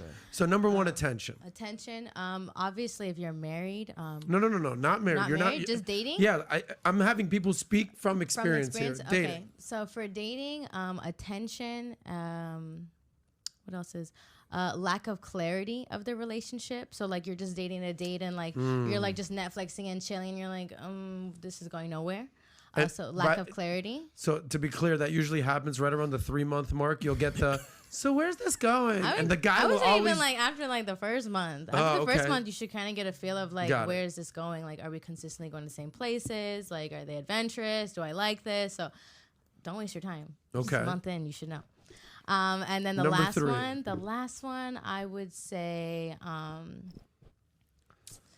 maybe just the interest goes away. Maybe just a lot of other options. A lot of other suitors, I guess. Really big distraction. It's a jungle out there, baby. It's a freaking jungle out there. But it kind of goes to clarity, so that's kind of my Listen, three. I appreciate. Listen, I want the young men and even young women listening at home to be like, got it, Ali, boom, boom, Natalia, cool, makes sense. All right, Coach, and then Hafiz, flip it on us, right? Because we established the fact that 70 to 80% of marriages, relationships, the woman initiates a divorce or a breakup. But oftentimes, sometimes a man will initiate a breakup. True. From your perspective, what are the top 3 reasons men end a relationship with their women? I would say number 1, lack of respect. So that goes to, like I said, men want to feel loved, but oftentimes are the giver of love, and nobody really not a lot of people focus on men receiving. So if there's a lack of respect, he may pull the trigger on that one if it feels like he's not going to lose his children, right? So that would be reason number 1. I would say lack of intimacy. People can say sex, but she can lie there like a Carl's Jr. star, and he can pump her 5 strokes. It don't mean that he got sex from her. You know what I mean? Most of the prostitution-oriented sex is in marriage. But with that being said, if he does get a couple of pity duty sex is out of his wife doesn't mean he got anything. So you're saying that there's a difference quality. between sex and intimacy. Absolutely, intimacy. Yep, I for mean, sure. you know, guys are looking for intimacy, and sometimes it's better to pay somebody for some intimacy than to get it from your own wife. A lot of marriages are going on right now because he's paying for intimacy somewhere else. But with that being said, if he's not getting intimacy and respect from his wife, he gonna leave if it doesn't hurt him financially. Yep, Got it. true. And then third, Very true. I would say you said respect, sex / intimacy. Yeah, I would say obviously then the kids. I mean, there's going to be something associated with the kids. If he knows he can keep a relationship with his children, aka she screwed up and he can get up out of there, and he can use that as leverage to make sure he doesn't lose time with his kids, then he'll pull the trigger. Yeah, Got it. Okay. Go ahead, Afis. Yeah.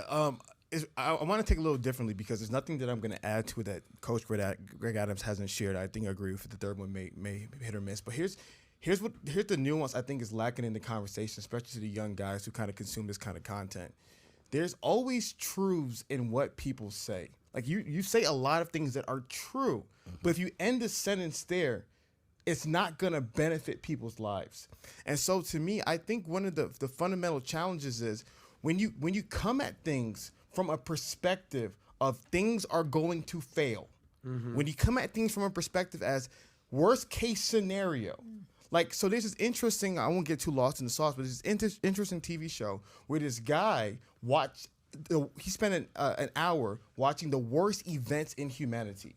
The worst murders, the worst rapes, the worst thefts. He saw the worst in humanity. Okay, for why an would hour. you watch that? But After anyway. watching the worst in humanity for an hour, how do you think he felt about humans, Adam? Yeah, obviously he was just Probably felt like crap. feeling He so probably good. felt of really course. bad. So what happens so often in the marriage conversation, like I said, it's balance. Too many guys in the comments in this red pill world, they are consumed Again with the red pill worst world. case scenario. And there's enough stories like that for days. He can spend 48 hours telling us every single worst case scenario, and he's only touching the tip of the iceberg of all the stories he's heard. There's enough information about the worst case scenario, about marriage, about divorce. Oh, she left me, and there's enough of that in this world. And so my biggest thing is that how does that make society better? Especially, I'm passionate about it, going back to like black community. The biggest issue that's plaguing the black community, when I ask Candace Owens on the right, if you can ask Dr. Eric Dice on the left, they'll tell you it's fatherlessness, broken families, not enough husbands and wives coming together, raising families. That's what's destroying the black community. That's what I'm passionate about. And so to me, the biggest thing is how is simply spending all day, keyword all day, majority of my day, hearing about the worst case scenario about marriage and divorce and alimony and getting screwed over. How is that going to help black men become better fathers? What? Okay, how do we come on this topic now?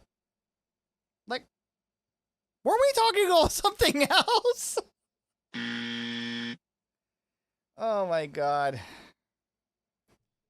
I don't know how we got on this topic, honestly. But yeah, he looks like he's getting on a rant now. Continue. How is that going to help them become better husbands? How is that going to equip them with the tools needed to build healthy families and to create legacies of change? And so to me, that Okay, but to be fair, wouldn't that apply not only to, black men? Wouldn't that also apply to Asian men, Caucasian men, Latinos? Every sort of culture? Wouldn't that apply to them as well? Just saying. one of the biggest reasons why some of the conversation to me is just boring. It's like, okay, you have data, and then even some of the data is like 50% of marriages end in divorce. Is like, have we not looked up some of the most recent data? It's just like, yeah, the most recent data is worse. Especially since the pandemic that happened, the divorce rate went up substantially because people realized that they can't stand each other. During quarantine time, they realized they can't deal with each other. So, yep, the rate definitely went up. 50% was being generous. everything is biased, but it's biased to not lead to long-term success. And if we're honest about long-term success, a lot of this information is not it. I got a question for you. Do you have car insurance? 100%. I know where you're All right. going. Do you have homeowners insurance? 100%. Do you have life insurance? 100%. Do you have medical insurance? 100%. Did you get tired of your insurance agent talking about the possibilities of you losing your life and being rewarded? Hold on for a second. I know, but don't be a but person. Here's the deal. Here's the deal. You have insurances, although it's a very uncomfortable situation, and life insurance people who sell it tend to be scumbags. They tend to be looked at as scumbags, like, I don't want to have this conversation about me dying, but you surely will die. So you better have the conversation. The reality is, yes, it's a very tough conversation. I have to spend a lot of time talking about it. It's very difficult. However, there needs to be some insurance. And there's no insurance, and so we must talk about it. Well, I don't want to put words in Afiz's mouth. I'm going to let you answer this, but here's how I'm interpreting this. And believe me, I've made millions of dollars in the insurance world. All right, so I'm good. We love insurance over here. Exactly. Yeah, ironically, I don't even sell insurance. I buy insurance off of people because they're sick of paying for their insurance. That's another conversation. Because many times, they don't get anything from the insurance that they pay, right? But I don't want to put you out of business. No, I love insurance over here. Life's good. You're not going to change anything. Exactly. But here's my point. And this is kind of Hafiz's point, is you're talking about you're going to die, you're getting in a car accident, your house is going to flood, you're going to flood. And he's like, stop talking about the negative shit. What Hafiz is saying, and I'll let you kind of go from here, is, well, let's talk about what happens if that doesn't happen. Let's hear some positive stories. Let's hear about the lovely home we're going to build, the amazing car we're going to drive in, the fact that my house isn't going to get blown away. Okay, technically he bailed him out there, but let's be real. Yes, there are successful marriages. Okay, I'm going to play devil's advocate here. Of course, there's successful relationships. There's successful marriages. But you always have to think at the same time, you have to think about the worst case scenario. The worst case scenario is going to be there. You have to prepare for it. It's always good to have a worst case scenario. So I understand what Greg was talking about insurance. Insurance is basically a worst case scenario. Continuing. In a hurricane.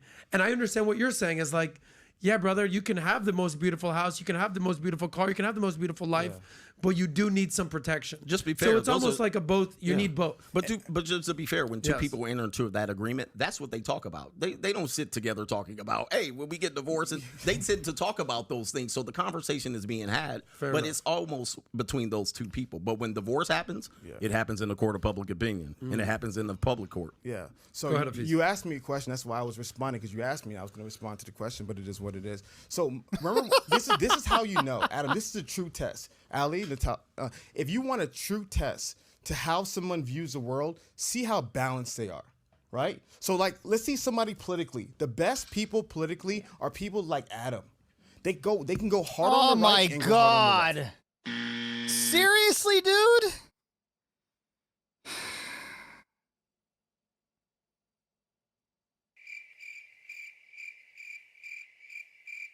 Why are you riding on Adam? This is the third time. Dude, stop kissing up to the host. You have two other people you can speak to. Oh my God. Anyway, anyway. They can see the good in the right. They can see the good in the left. They have a balanced perspective of both sides. When someone's only going hard here 24/7, you notice a little bit of offness.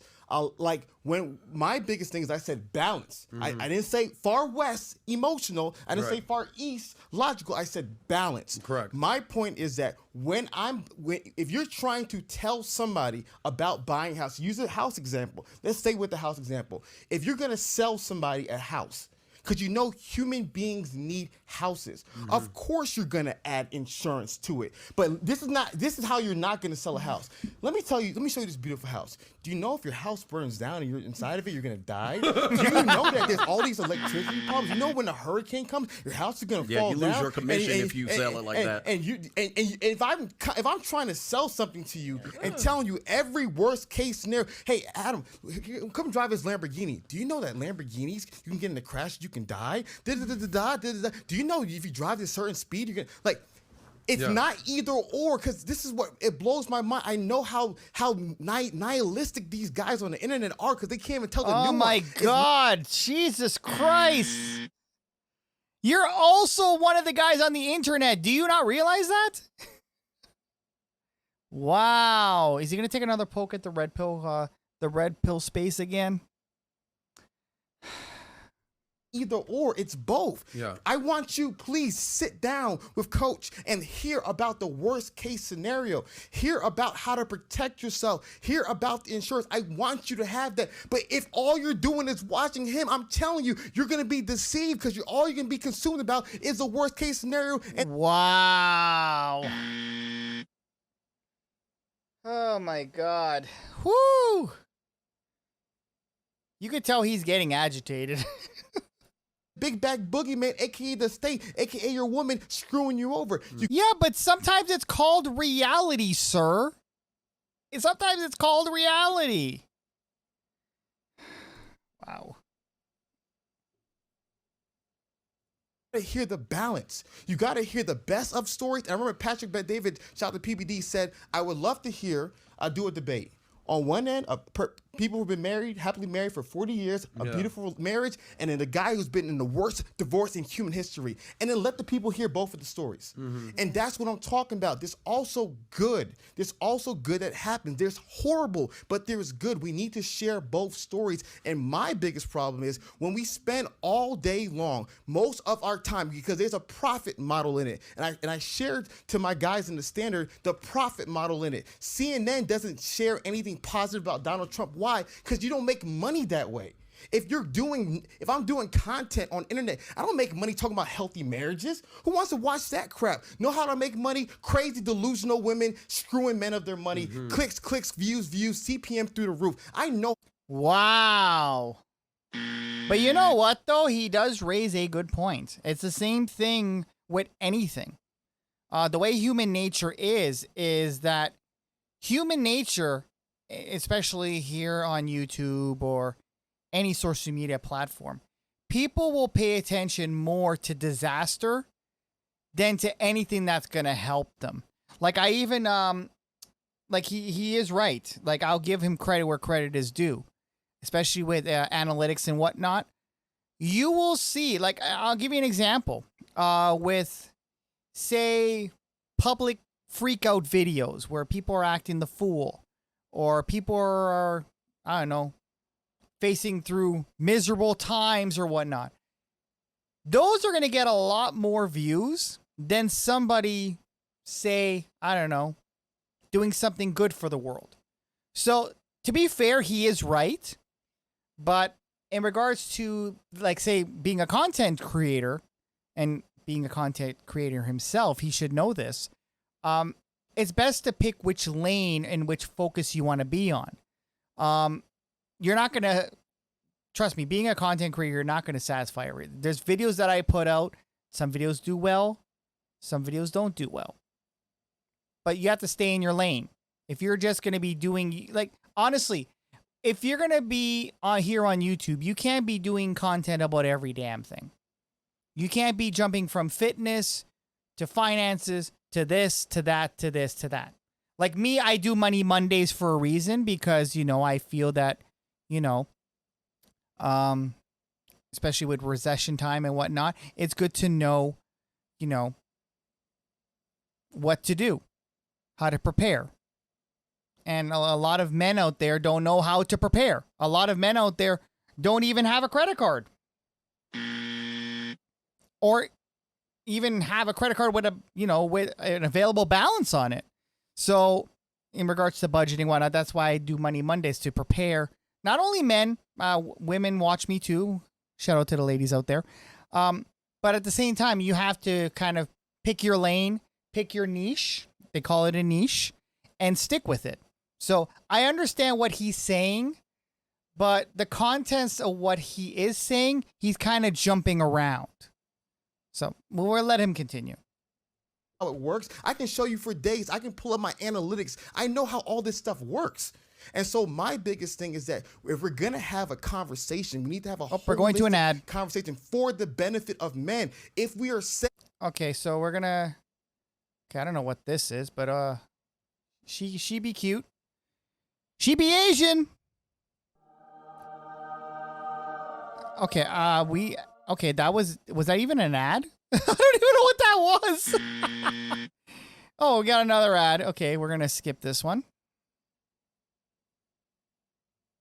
And we're gonna pause, and we're gonna go to volume, and we're gonna go again. What's wrong in society is too many men being raised without their father. I want every man, even the nihilistic red pill dudes in the comments, I want every single man to... Wow. So here's the thing I actually want to point out. So when you actually are looking at the full camera view and you have all the presenters, you notice how I mentioned this before earlier in the video. You notice how Coach is actually looking at a screen. I think what happened at this point, I think he was getting roasted. And I haven't watched this video. This is my first time watching it with you guys.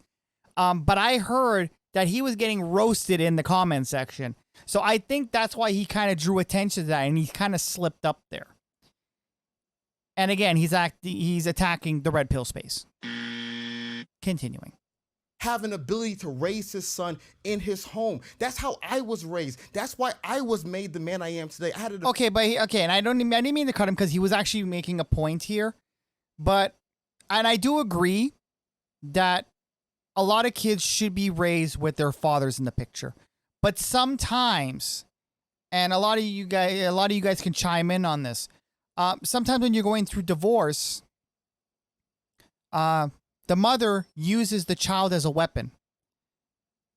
That being said, the father is not able to see his kids. And I've spoken to a lot of, especially when it comes to family court and whatnot, I've spoken to a lot of fathers who genuinely want to see their kids. But they can't see their kids because the mother won't give them visitation. The mother will only say, okay, you know what? There might be a distance issue. Like, in regards to, living arrangements and whatnot. So a lot of men out there do want to see their kids, but what's preventing men from seeing their kids is the court system and the mothers themselves. It's not always that the father just basically went for a pack of smokes and left. It does happen, let's be fair. It does happen. But that's not majority of the time. It's quite rare, actually, where the father just says, okay, you know what? I don't want to be in my kid's life. A lot of times, the father wants to be there for the child, but he's not allowed to, again, because the courts get involved, the mother gets involved, the mother gets spiteful, and uses the kid as a weapon. So I do agree with him, but there's a lot of factors that's involved where fathers are not able to even see their kids, which is quite sad, actually. Continuing. Amazing father who's able to raise me in his home. I want every man to raise his son in his home. And I want to give you every tool possible to be able to have a healthy marriage, to be able to be a father who's present. And so my biggest thing is all we're talking about what's wrong, especially in the black community, all that's going to lead to is more single moms, more broken homes, and more of the same BS that's going on today. And to me, I'm sick of it. I want to move forward in society. So is that... Wow. So he's kind of bringing his own personal experience, it looks like. Well, not his own personal experience, but, Anyway, continuing. Essentially, your biggest problem with the red pill community is that it's all negative, it's all Adam, insurance, it's all what could happen bad. And they have to be real. There's an incentive structure. Yeah, but being real is bringing the bad stuff. That's basically what it is, because obviously a lot of people in the red pill space have been affected by something. So obviously they're going to have a little bit of resentment. I'm not saying that they're bitter and hurt. Of course not. But a lot of people think everybody in the red pill space is bitter and hurt, or incels or whatnot. But the fact of the matter is is that the way I see the whole red pill space, it's not all doom and gloom. There's a lot of information that we all share here in order to be not only aware, but be prepared.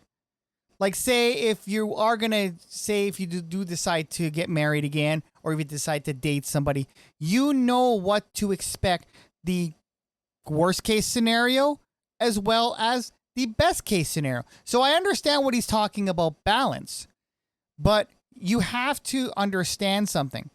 If you're going to think about the good, you also have to think about the bad. If you're only thinking about the good, then you're an idiot.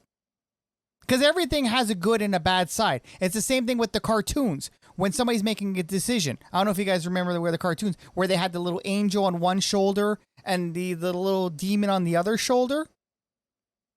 It's pretty much the same thing. There's a good side and there's a bad side. There's a good side and a bad side to everything. So you can't basically say it's all bad, bad, bad, bad, bad. Why not we just focusing on the good, good, good, good? You got to focus on both.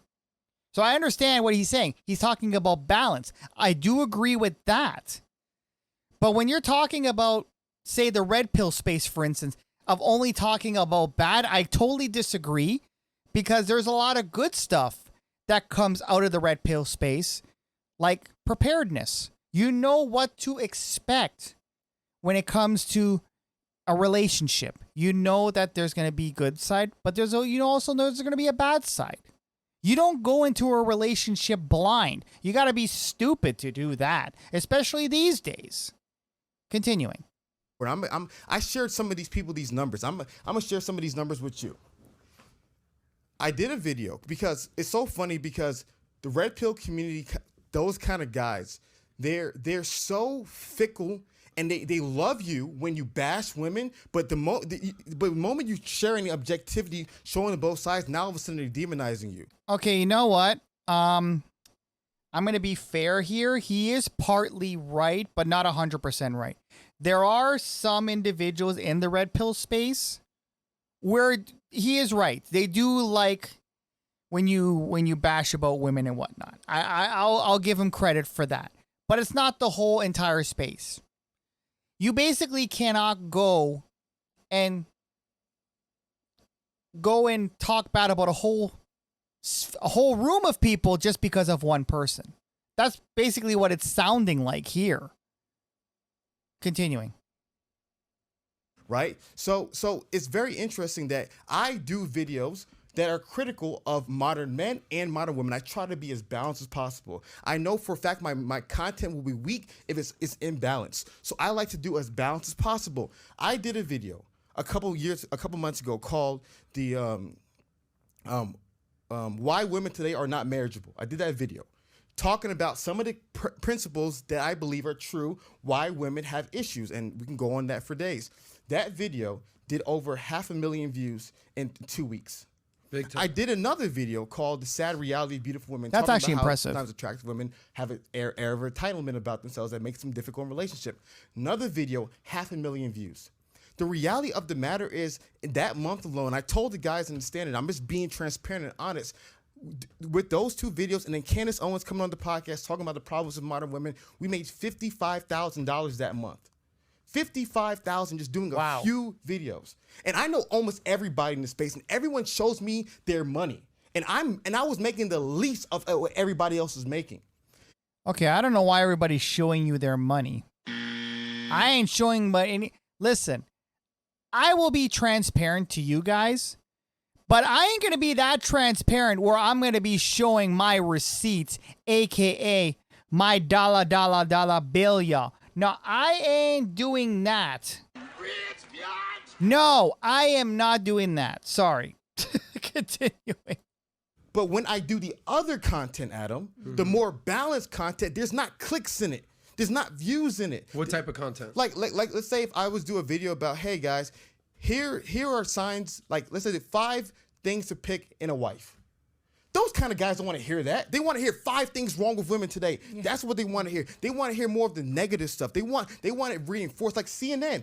Like CNN does not want to hear 5 things great about Donald Trump. You see Coach is watching the screen there. You see? That's actually very smart what he's doing. He's watching the chat. to see what they're saying about his points. And I think he's using that when he's doing his argument as well. Very, very smart move. Hell no. CNN don't want to hear that. Give me 5 things wrong with Trump. And so to me, when you're doing balanced content, even when you're doing male improvement stuff, because I think there's a difference between real male improvement, because it has to improve the lives of men.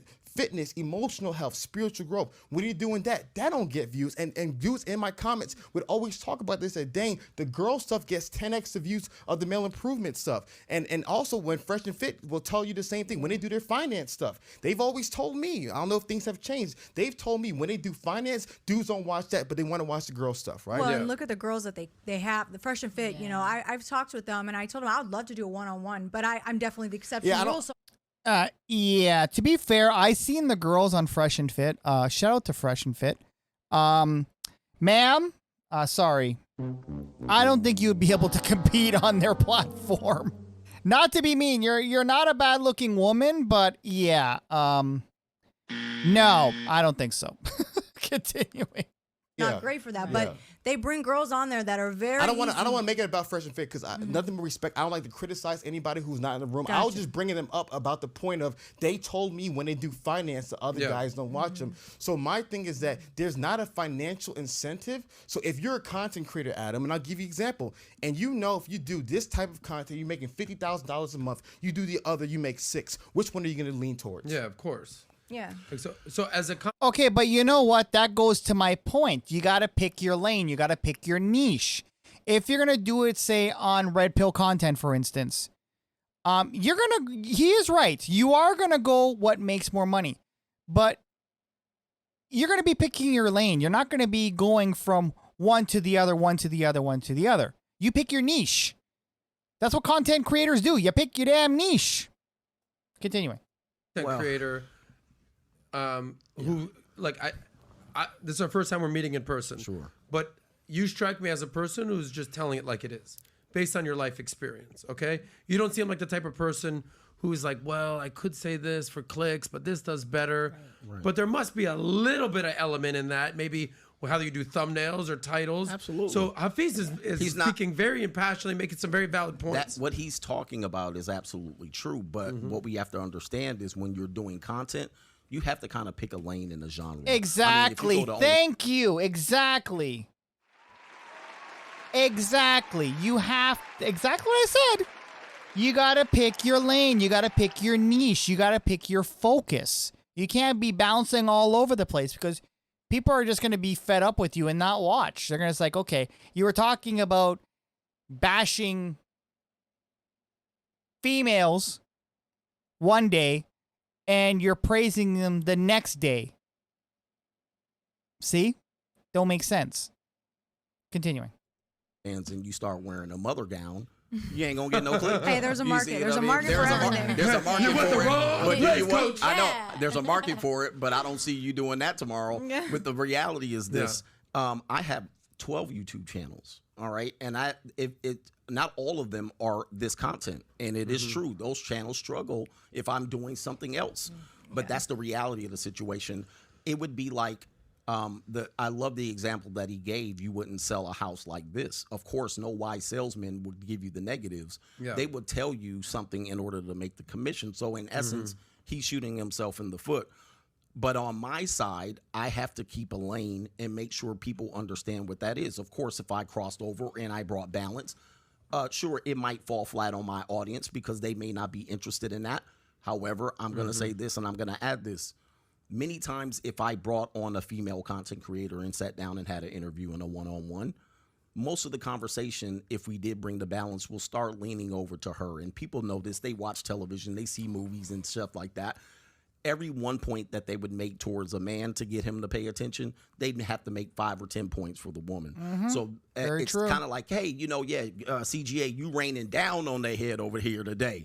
And then they would tell me to back off. All right, come on, man. We can't let them feel a certain way. And that's kind of just how it works. So I have to stay in that lane and be honest to my approach.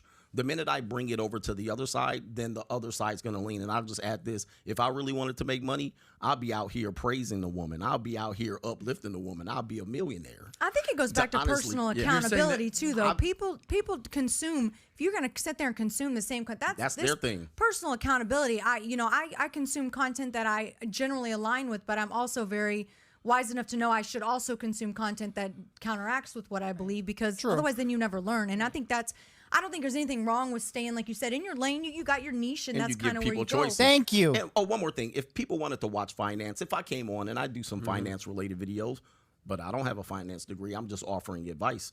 If people want that, there's how many billions of YouTube channels out there? They can find somebody else for that, and that's probably why my finance video won't get clicks. They know my lane, and they'll want to hear this information. People need to make sure they're having accountability. Well, to circle back to what he says, and I love how passionate you are, bro. Life is all about. I think he's a little too passionate, but anyway, continue. Okay, if you're living in echo chambers, or if you're an extremist to whether it's politically, whether it's financially, whether it's romantically, any sort of extremist has major blind spots. So striking the balance, whether it's the East and West, whether it's the pros and cons of marriage, I think is important, and it's a very nuanced discussion. A lot of people are, this is the way it is, it's black and white. Like Ali mentioned, there's a lot of gray area in all this. Let me move on to the next topic. Nat, do you want to weigh in here on any comments you want to super chats, or should we wait a sec? We can wait. Let's get some questions. I know we have a lot of super chats that are comments. I want to get some good questions for our guests today. So if you guys want to put those in the chat, I'd really appreciate it, and then we can read them in a little bit. Awesome. So we've got about an hour left. We'll definitely spend some 5-10 minutes answering some questions. So we can do that towards the end. So Nat, you keep a track of that. Gotcha. I want to kind of go deeper on the mindset of women today, right? So you've done a video, vetting women, basically choosing the right woman versus basically the dangers of the wrong mate selection. And you talked about basically her financial situation and her background, how student loan debt, 70% of women have student loan debt. You assume their debt. Modern women, you talked about entitlement mentality. But you've spent, 20 years coaching women? Yeah, right around 20, 15 to 20 years. Yeah. And you were a basketball coach. Basketball, yes. Okay. And you've said things like, women are not special. They only care about themselves in certain videos like this.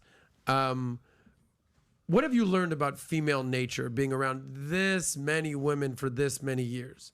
Well, I don't know what you're paraphrasing for. I don't know, so the women aren't special. I don't know if I said that exactly. I think possibly what I was alluding to is that we've put them in a position in society to believe that they're the prize. True. When we bring valuable things to relationships. So I want to make sure I clarify that. Okay. A statement like women aren't special was very generic. So I don't believe I said something like that, but I probably could have said something like that. With that being said, I want people to really look at the long-term pictures of relationship, and especially for men. When men pursue women, we have to pedestalize them in the sense, and we have to demonstrate to them why they're so valuable at that point in life. However, the tide changes and the pendulum swings. There's significant amount of value that men have and bring into relationships that they discount. And I'm telling men, you're discounting this value, and men don't find out what that value is until later. Yeah, you're saying to play the long game. Essentially what you're saying. Understand the long game, because a lot of times we only look at the short term, right?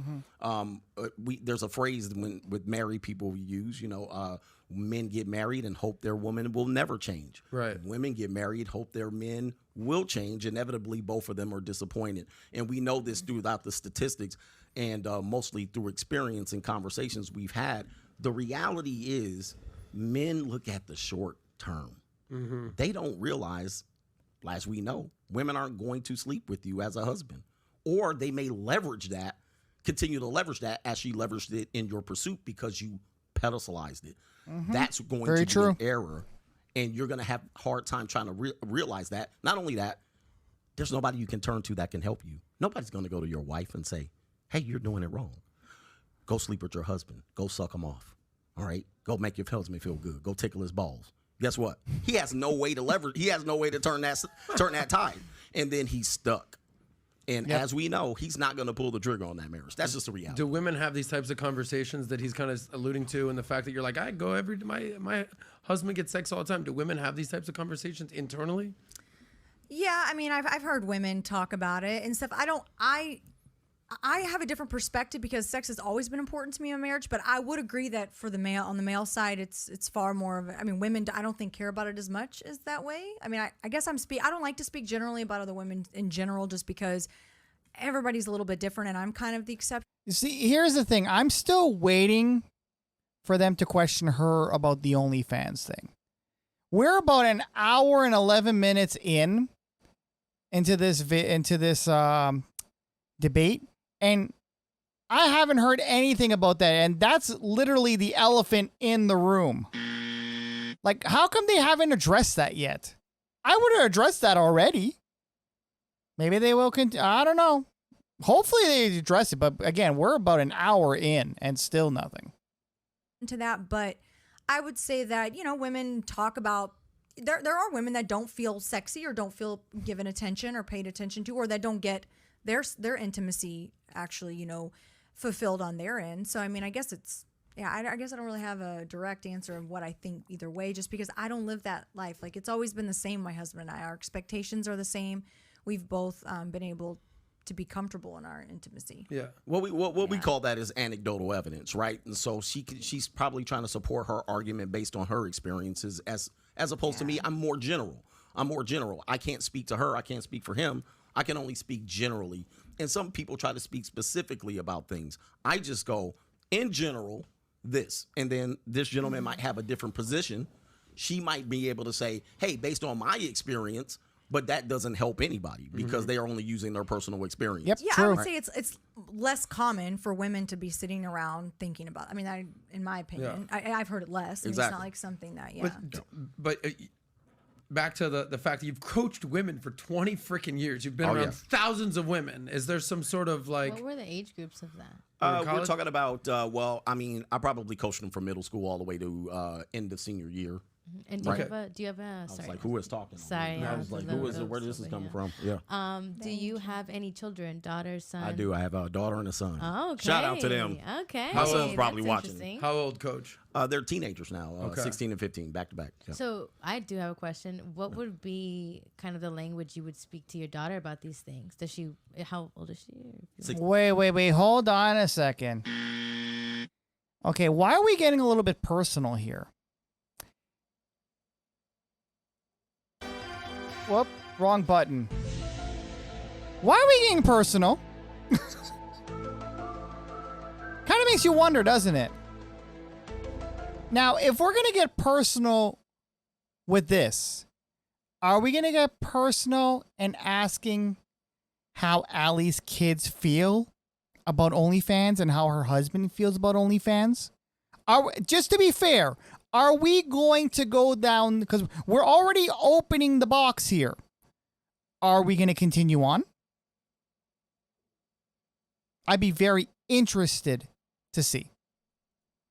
16. Yep. So like she's getting into like the boy age and all that stuff. Kind of. Yeah. Look at that. He's smile. like, don't mention He's it. Like, oh no. But what would be like? How do you give advice to somebody who is your daughter, knowing the good and the bad, and knowing that you do want her to get married and find a high value man? How is that language transferred to someone like that?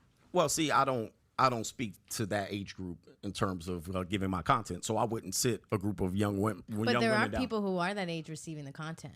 They're men, young men. Yeah, so I'm not. And again, to be fair,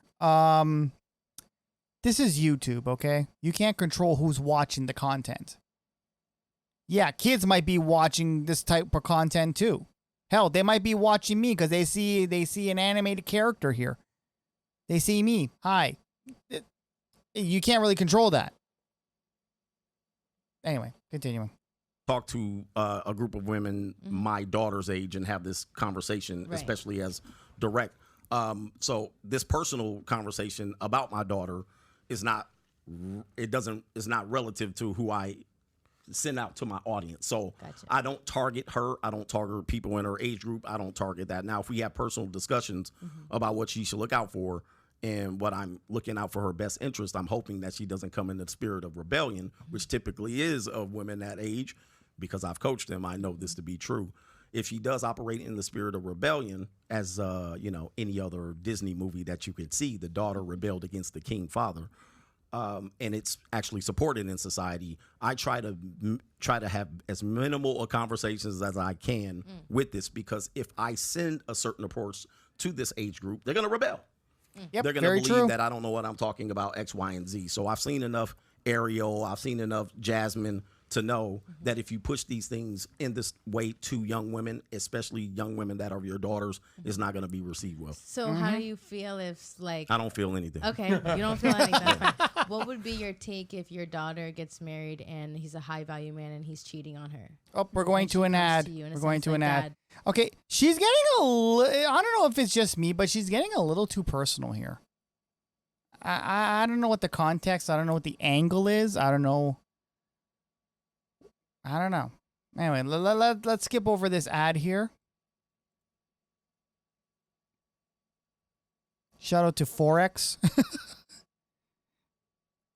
Okay, so hold on one second here. So we're going to pause it here. We're going to put up the volume. We're going to skip. This is what's going on. Like, what do I do? Well, as I said, I can offer her some fatherly advice in the situation. Can you give us an example? No, because what tends to happen is people use this particular argument to try to see if I can change my position. No, it's not even. Wow. No, this is very well done. That's what that's what I kind of suspected. Continuing. This is a very, I know it's because there's a lot of men who are fathers and they think about that and they're like, wait, how do I, Exactly. And that would be a realm of like, how many, like a lot of men have daughters out there and maybe they don't know how to have that conversation or like how to seek some sense of comfort for a young female girl going out into the world. The best way to have an open ear of a woman is if she's experienced. So a lot of times if I tell her, obviously that's going to be a situation where she'd be more likely to listen. But anybody that's ever been a father and had young women, and of course I'm sure you have a father, and to Hafiz's point, we probably saved a lot of men from being single fathers or at-risk fathers. At this point, when you're dealing with young women, they need to get the experience first until they have an open ear. With men, on the other hand, because they have a lot of places to turn to, but I wouldn't use my content and then try to frame it in a position of what I would do with my daughter, because that's a kind of a personal situation, Yeah, right? exactly. It's a personal situation. That way, then you say, oh, are you telling this guy not to marry your daughter and to cheat on your... No. Because my daughter, same way as I wouldn't date my daughter, but I could date people in that daughter's range once she's 20, 25, 30. Good old junior college. So it's not the same thing. Gotcha. Do you want your daughter to get married, yes or no, or you're not going to answer that question? She can get married if she would like to. Do you want her to? I don't think it's necessary in this age. No. For a woman? For a woman. Absolutely not. Okay. You don't think it's necessary for women to get married? Why? Western marriage, there's no longer a necessity for it. Unless you were looking out for something in the future, potentially if you want to have children. So if she said, hey, I'm looking to get married, I want to have kids, I'd probably say the best context would be to get married. But that doesn't mean get married to anyone. You see what I mean? There are ways that I can level this.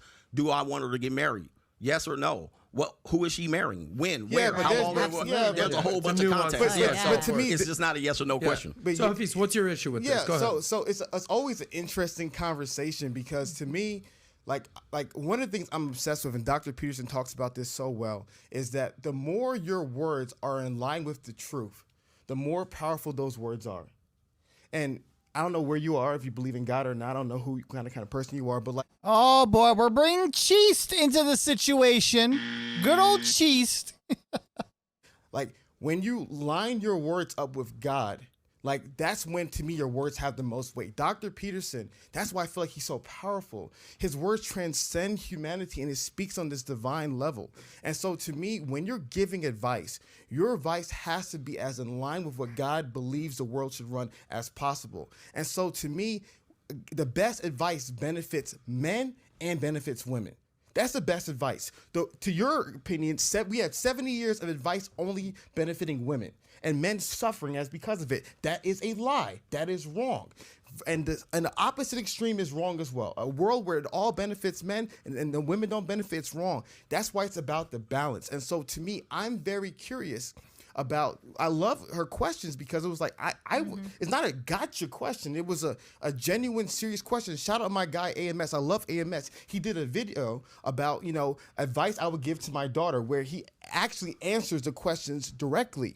And so to me, I'm very interested in those questions because like when I would watch. Okay, but the thing is, a lot of people don't like to give their personal stuff in the streets.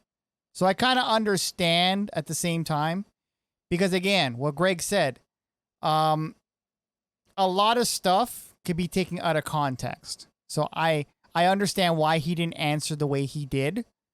And again, it's his business. You're on a public platform. You don't have to reveal your personal business. Continuing. And actually, you know what? Actually, before I continue, usually when you do these type of shows, especially when you're a media personality or whatnot, you usually get, again, I could be wrong, but based on my experience, a lot of times you would actually get a list of questions that's going to be asked. So that way, not only it's more smooth in regards to how the show is going to play out, but also there's no surprises. So you can actually say, okay, you know what? I don't want to be asked this question or whatnot. So I wonder if this was actually done here or if it wasn't. I really don't know. But anyway, continuing.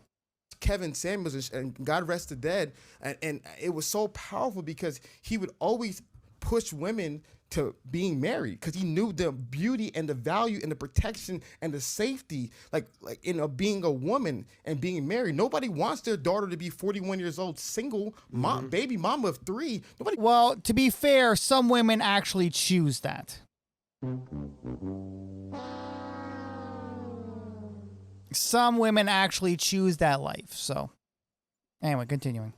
Wants that for their daughter, especially if they want kids. So to me, I think the part of the conversation needs to be, is this information benefiting both human beings? When you're on Team Men, it only needs to benefit Team Men. If you're on Team Republican, it only needs to benefit Team Republican. If you're on Team America, it has to benefit all Americans. If you're on Team Human, it has to benefit both males and females. So that's why I loved her questions, because I think the best, like, I can give my hardcore advice to benefit men, and I know without a shadow of a doubt, the most hardcore advice that benefits men simultaneously benefits women. One more thing I'll add to that, and I hope I don't mean to offend you. There's no God in marriage in the United States, so that's kind of misleading, and people will find that out if your marriage is destroyed. You go back to your pastor and you say, hey, my marriage is being destroyed. He has no power over that because it's a state agreement. So I will bring you back to make sure you understand, and I counsel men, there's no God in marriage. That's been gone. Listen, it was an old idea. It's absolutely gone unless you live in an American South. Most people on the West Coast, many people in the East Midwest, there's no God in marriage. So we break that down. What do you mean there's no God in marriage? There's no God in marriage. So people get married. One of the things that they will do is they will seek counsel of the church.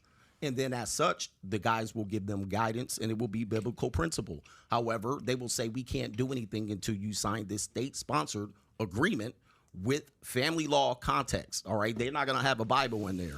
They're not going to have a Bible in that divorce court. The judge is not going to ask you, do you like God? And what about God in your marriage? There will be no context to that. And such, what is the overriding principle here? Does he your have a marriage point there, is state funded, no, not God like, funded. He just made a random point that I didn't make it random. I told you that this will offend first, you, and what it's did I now say? offended you. What did I say? No, it didn't offend me. You're just wrong. Let me. Wow. How is he wrong? But he is right. There is no God in marriage. The only thing that actually has about Cheest himself is in money we trust. Or in Cheest we trust. That's on it's on the American currency. It's not here on the Canadian currency. But yeah, there is no God in marriage. He is right. If you go to divorce court or if you go get divorced, you think Cheest is gonna help you? Yeah, Cheest ain't gonna be there. Nope. Is the judge gonna ask you what Cheest thinks? Nope. Of course not. Continuing. But wait. Let me finish. I'm absolutely right. Let me finish. There's no God in the marriage in the United States. Let me finish, and you can talk. Let me finish. No, hold for a second. Let me finish. Are you going to say there's can I no finish, God in Adam? marriage in the United States? Coach, finish your point. You're saying Yeah, there's no God in marriage in the United States. Correct. Got it. That was his point. So I can now I'm going to talk. Wow. Whoo. This guy's really in his feelings. My God. So I made a point, and I said, if your truth aligns with God, that truth is most powerful. That's what I said. If your truth aligns with God, meaning the word that you speak aligns with God, those words are the most powerful. Then he made a point saying there is no God in marriage. So first, that's a semantic thing because God is everywhere.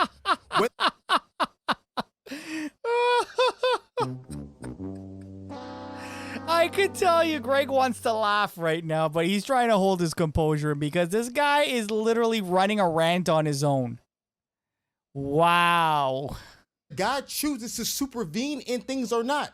You know what? Honestly, I think he actually hit a nerve when he mentioned Cheest. I think Cheest is his pressure point because I haven't throughout the whole about an hour and a half, I haven't seen him get this riled up until Cheest was mentioned. Wow.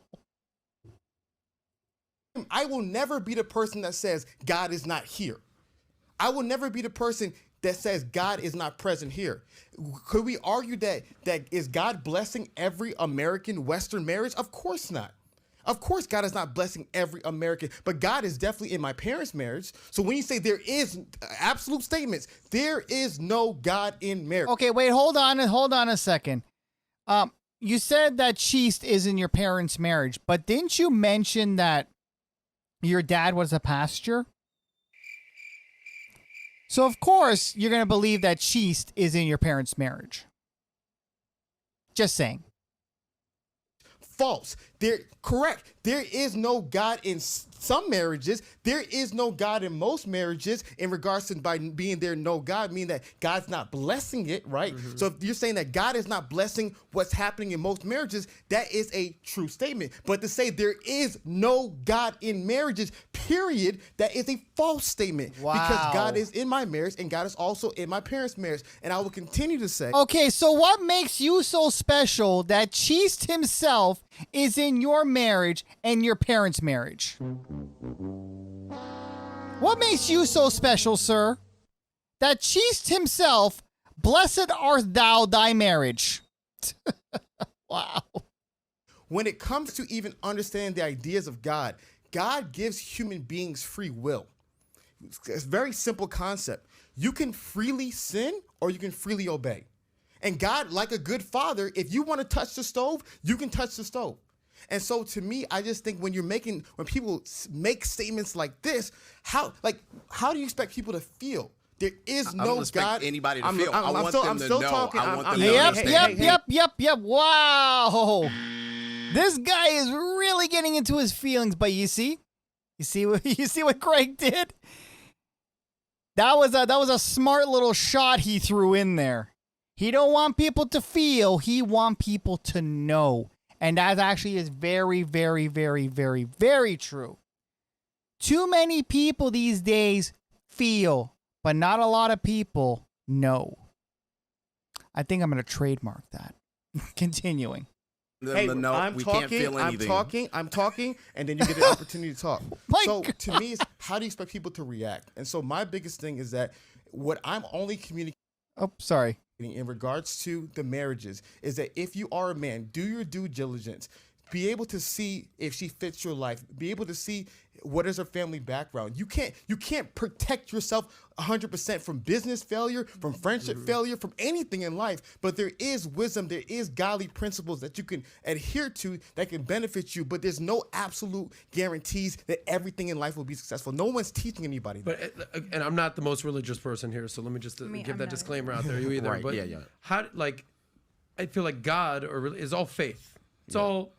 I believe in this, and no matter what you tell me, you're not going to convince me otherwise, because this is what I believe. I'm sure that there's tons. Yeah, but you know what? To be fair, you can't base the marriage on faith.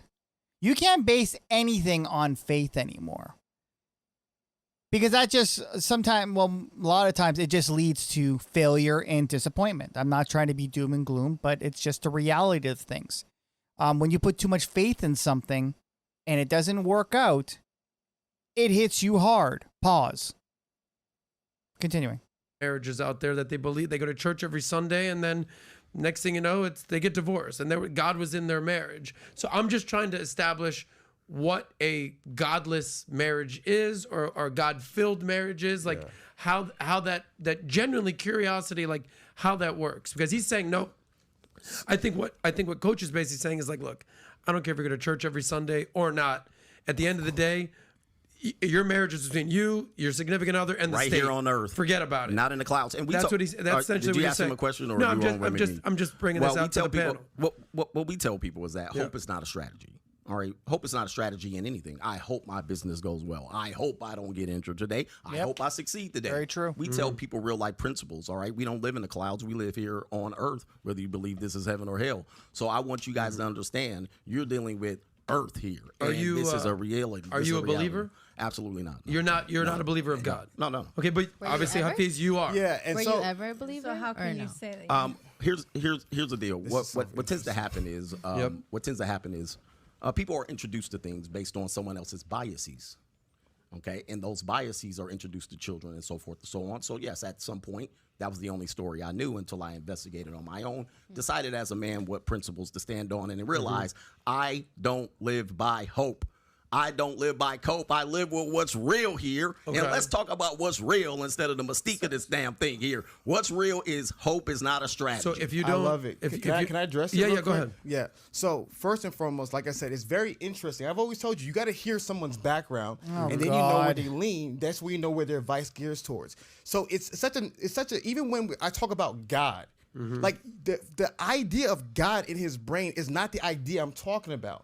It's this interesting verse in the Bible. I won't get too lost in the sauce in the book of Isaiah, where God is somebody's like farming, and he's talking about the intricacies of farming. And he says, even that wisdom comes from God. God is not the God of get married happily ever after. That's foolishness. God gives you wisdom. What is the wisdom? Actually do premarital counseling. What is the wisdom? Actually be able to decide, okay, if things don't work out, what are we going to do? Where are the kids going to go? What's the money going to go? Things going to work out. Who's going to be the primary breadwinner? Who's not? God gives you the wisdom to be intelligent, to be able to navigate. Okay, God doesn't give you that, sir. I hate to break it to you. I know this guy is probably a religious guy, and again, I think he mentioned his father was a pastor. Yeah, God doesn't give you all that. Life experience gives you all that. That's just my take on it. Hope is not a strategy. 100% right. Hope is not a strategy. But God's message is not just simply blind hope. It's wisdom. Literally, Jesus said, be as wise as a serpent, but as innocent as... Oh, God, we're preaching now. But he is right. It is by wisdom. It is by wisdom, but how do you get wisdom? You get wisdom by life experiences. Unfortunately, again, he used the example with touching a stove. As a father, would you let someone touch a stove? To see if you get burnt so you'll learn. That's where wisdom comes from, because if you burn your ass, you're not going to go and touch it again. That is called experience. That is called life experience. That's where wisdom comes from. It doesn't come from cheese, like he says it does.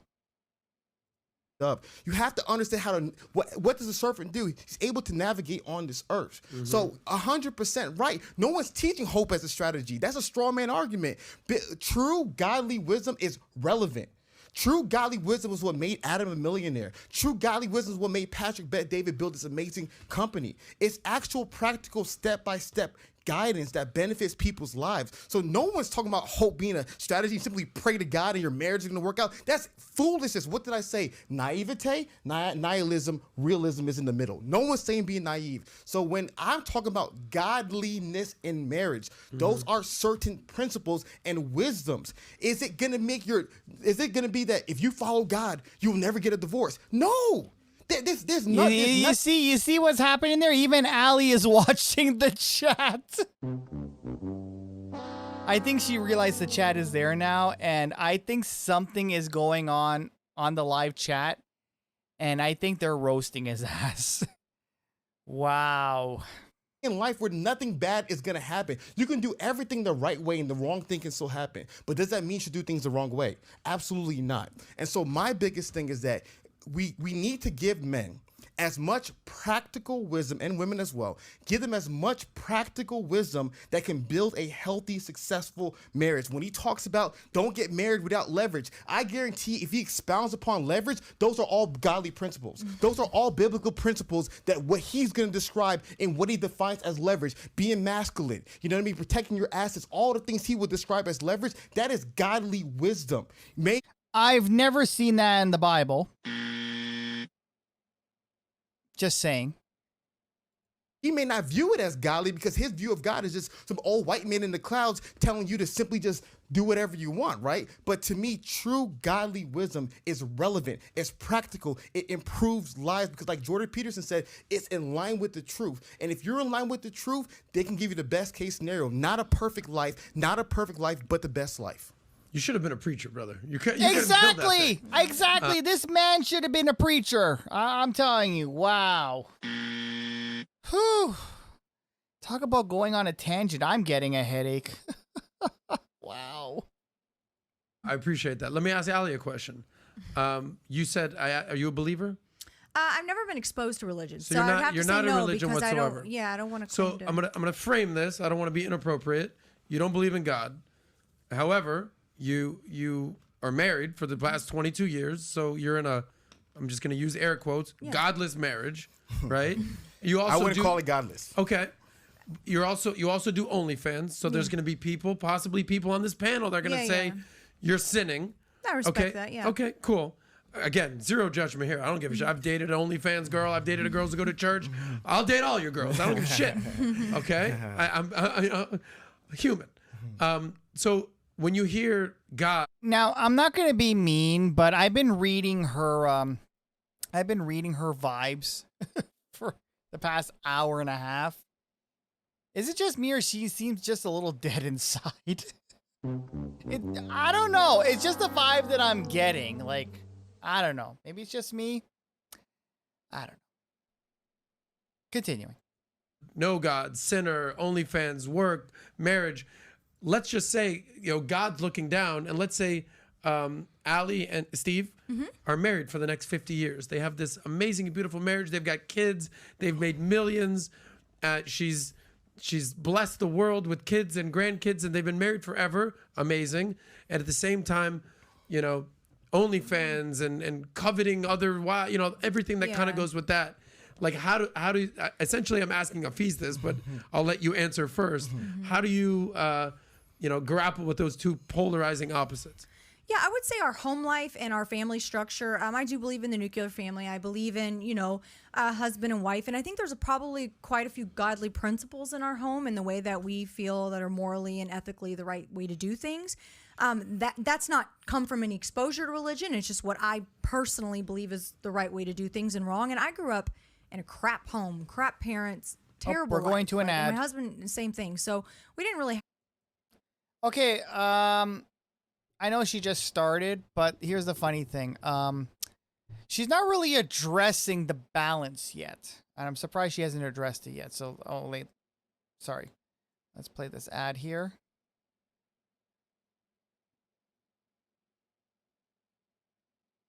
Okay, so give me a second here. Put this up here. I don't really have anyone to mold or model that off of, but I would say our home, it definitely runs that way.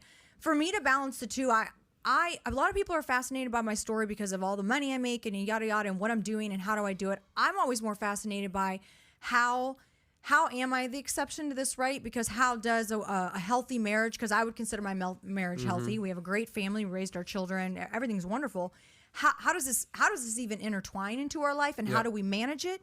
And how does my life is it still so normal family in a way? I mean, behind what we're doing behind closed doors is what we were doing anyway. We just have a camera now. But I'm more interested in that aspect and the psychology of it, because I think like I said, I can't really label my principles in our household because I don't have a religion and I don't oppose to anyone. I just always live my life by what I feel and what, my husband and I, what we feel. Again, feel. You guys feel too much. Okay, the question is, though, I want to know what other people think. What do your friends think? What do your kids think? That is the most important question. Since you said you have grown kids, what do your kids think, and what do your friends, parents of the kids think? Very interested to know. I want to see if she's actually going to bring it up. The right way to do things. And I think a lot of people get really hung up on labels and got to do this. Well, there's these, and I've never wanted to live that way, and I never have. And so for me, I feel like I am my own religion. And that's just the way, the principles that we've chosen. I think you're your own religion. Wow. Okay. I wouldn't have gone down that road, but okay. I think what's so interesting about your story is that it's hard to pin you down. It's like, well, women need to be, obedient and subservient to their husbands. You're like, well, I kind of am. I'm a house, That's what we're doing together. Right? And, women need to be sexy for their husbands. Well, every day, baby. Yeah. Right? And women shouldn't do OnlyFans. It's like, well, I do, and I make a lot of money from it, but I'm also married, so it's like it's very hard to pin you down and say, well, you should do this. It's like, well, it's working for me. Oh, and a lot of people say, oh, yeah, she has no education, she'll go broke. It's like, I have a doctorate degree. Like, I'm an incredibly intelligent woman. I've done my career. I was in the medical field, and I weighed my options at that point. And of course, a lot of it, I was pushed out of the situation, unfortunately. And I'm not going to play a victim. I seen your show about OnlyFans and victims, and I don't play Hafiz's or Coach? Coaches. You had a episode on that about OnlyFans girls playing the victim when their stories come out. And I had a very viral story. I certainly don't play the victim, but I do feel that I was obviously pushed out too early from what I wanted to do. I was very. You would still be being a nurse right now. Absolutely. I mean, I literally graduated the same month that they let me go. Like, I got my doctorate degree. I was going on to do nursing research. So for me, I think. So I kind of suspect the reason why she got forced out. To be fair. A lot of people did get forced out during pandemic time because they didn't want to take a certain okie dokie pokey. I'm pretty sure that's probably what she's talking about. Maybe that's what happened to her. That's why she had no choice. She had to, choose between that and her job, which, she ended up choosing this instead of her job. I'm not going to criticize her for that because a lot of people didn't feel comfortable taking it. I'm not going to criticize her for that. So, I'm not going to come down on her pause. But yeah, I just wanted to address that point there because you guys are probably wondering how she got forced out. I suspect that's what it was. A lot of people look at that, and to me, it's just more I'm really interested in how that shift happened. But people think that we have some chaotic life at home and like things are just running wild, swinging from ropes. And I'm like, it's a very, very normal household, and nothing has changed except there's a camera. It's a very unique situation. Very unique. Go ahead. Final word for you, and then we'll move on to the next topic. I sent you a clip that I sent you on Tyler. No, I think to me, like, kind of even hearing what she was sharing. Obviously, disagree with some of the OnlyFans stuff, but it's my personal opinion. Who cares? But it's like there's certain principles that I consider godly principles that if you implement them, your relationship will be successful. If you're forgiving, if you're kind, if you're servant-hearted. Like, there's just certain things that, like I said, it's like no matter, these are what I consider godly principles. So if you're choosing a partner, because you asked about what leads to divorce, I guarantee when you find out what leads to success, forgiveness, right? Servant-heartedness and gratitude. Okay, I'm going to interject here. What if your partner cheats on you? Are you going to forgive? Is there a godly trait for that? Turn the other... Well, of course, there's good old turn the other cheek. But are you going to turn the other cheek, sir, if your wife cheats on you? I would like to know the answer. And all these things are godly things. And if a person has that, I think you'll be able to have a healthy relationship in the long run. And have you always been a man of faith? Like, you were raised that way? No. I mean, I was raised that way, but I became a Christian, which is interesting enough. I wasn't raised in the church. People think I was raised in the church. No, I came to believe as an adult male on my own, studying the Bible, studying the Word of God. And like, to me, the reason why I'm so passionate about this, because God is really real to me.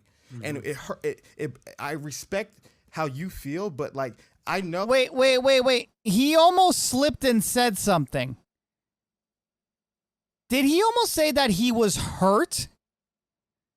Let me go back just a little bit.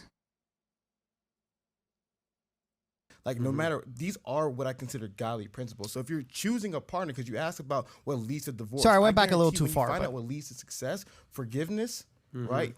Servant-heartedness and gratitude. Right. And all these things are godly things. And if a person has that, I think you'll be able to have a healthy relationship in the long run. And have you always been a man of faith? Like, you were raised that way? No. I mean, I was raised that way, but I became a Christian, which is interesting enough. I wasn't raised in the church. People think I was raised in the church. No, I came to believe as an adult male on my own, studying the Bible, studying the Word of God. And like, to me, the reason why I'm so passionate about this, because God is really real to me. And I respect how you feel, see? But like, I know. Okay, he could have either said one of two things. He could have said, I heard, or I'm hurt. I know there was an H word there. Kind of sounded like hurt. Allegedly. I could be wrong, but it kind of sounded like hurt. Continuing. If someone has never experienced love, there's no way you can convince them that love exists. If someone has never experienced God, it's like God is just an ethereal thing that grandma told you back in the day to make you behave yourself. Yeah. So God is extremely real for me. I experienced God in 19. He really transformed my life. He's why I'm even here today. What was your aha moment Man, I think to realize God was in your life? Long story short, like when I realized He was in my life, I think when I was 19 years old, I wanted to play college football. I was playing college football. I was a typical guy, college football player. You know, I was finally getting girls at that time. And then I just realized that, man, like I realized that my entire life I lived for me. And then I realized there was something greater than myself. And then like I realized if I followed God, like it could totally transform the way I lived, and especially for obviously what Christ did on the cross. And so to me, this is turning into a Bible study. Okay, honestly, I thought he was going to come out and say that. Okay, you know what? He had a, God forbid, cheese forbid, that he had a life-threatening incident that made him realize that God is in his corner, cheese is in his corner, or whatnot. But yeah, I don't know. I really don't know.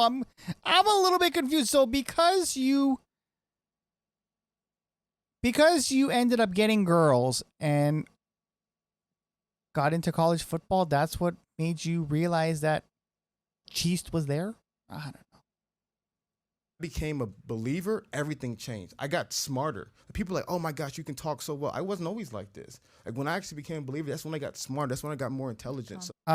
Talk well, you be shuffling, brah. So to me, all of this, like, that's why God is so real to me, because I know the reason I'm sitting down here talking to you and having this amazing conversation is because of God. And so I understand where he's coming from, that because God is not real for him. Obviously, his life experiences has shown him otherwise, but I'm just really passionate about it because I just want people to experience the best thing possible. And for me, if it's God, I want other people to experience it as well. Coach, final word on this entire conversation. You can wrap it up, and then we're going to go to play this clip. You got that? Yeah. What particular part? What you're not a believer. This guy literally went on a tangent. Like, I don't know. I'm confused too. Like, he went through so many different points. Like, which one is he answering?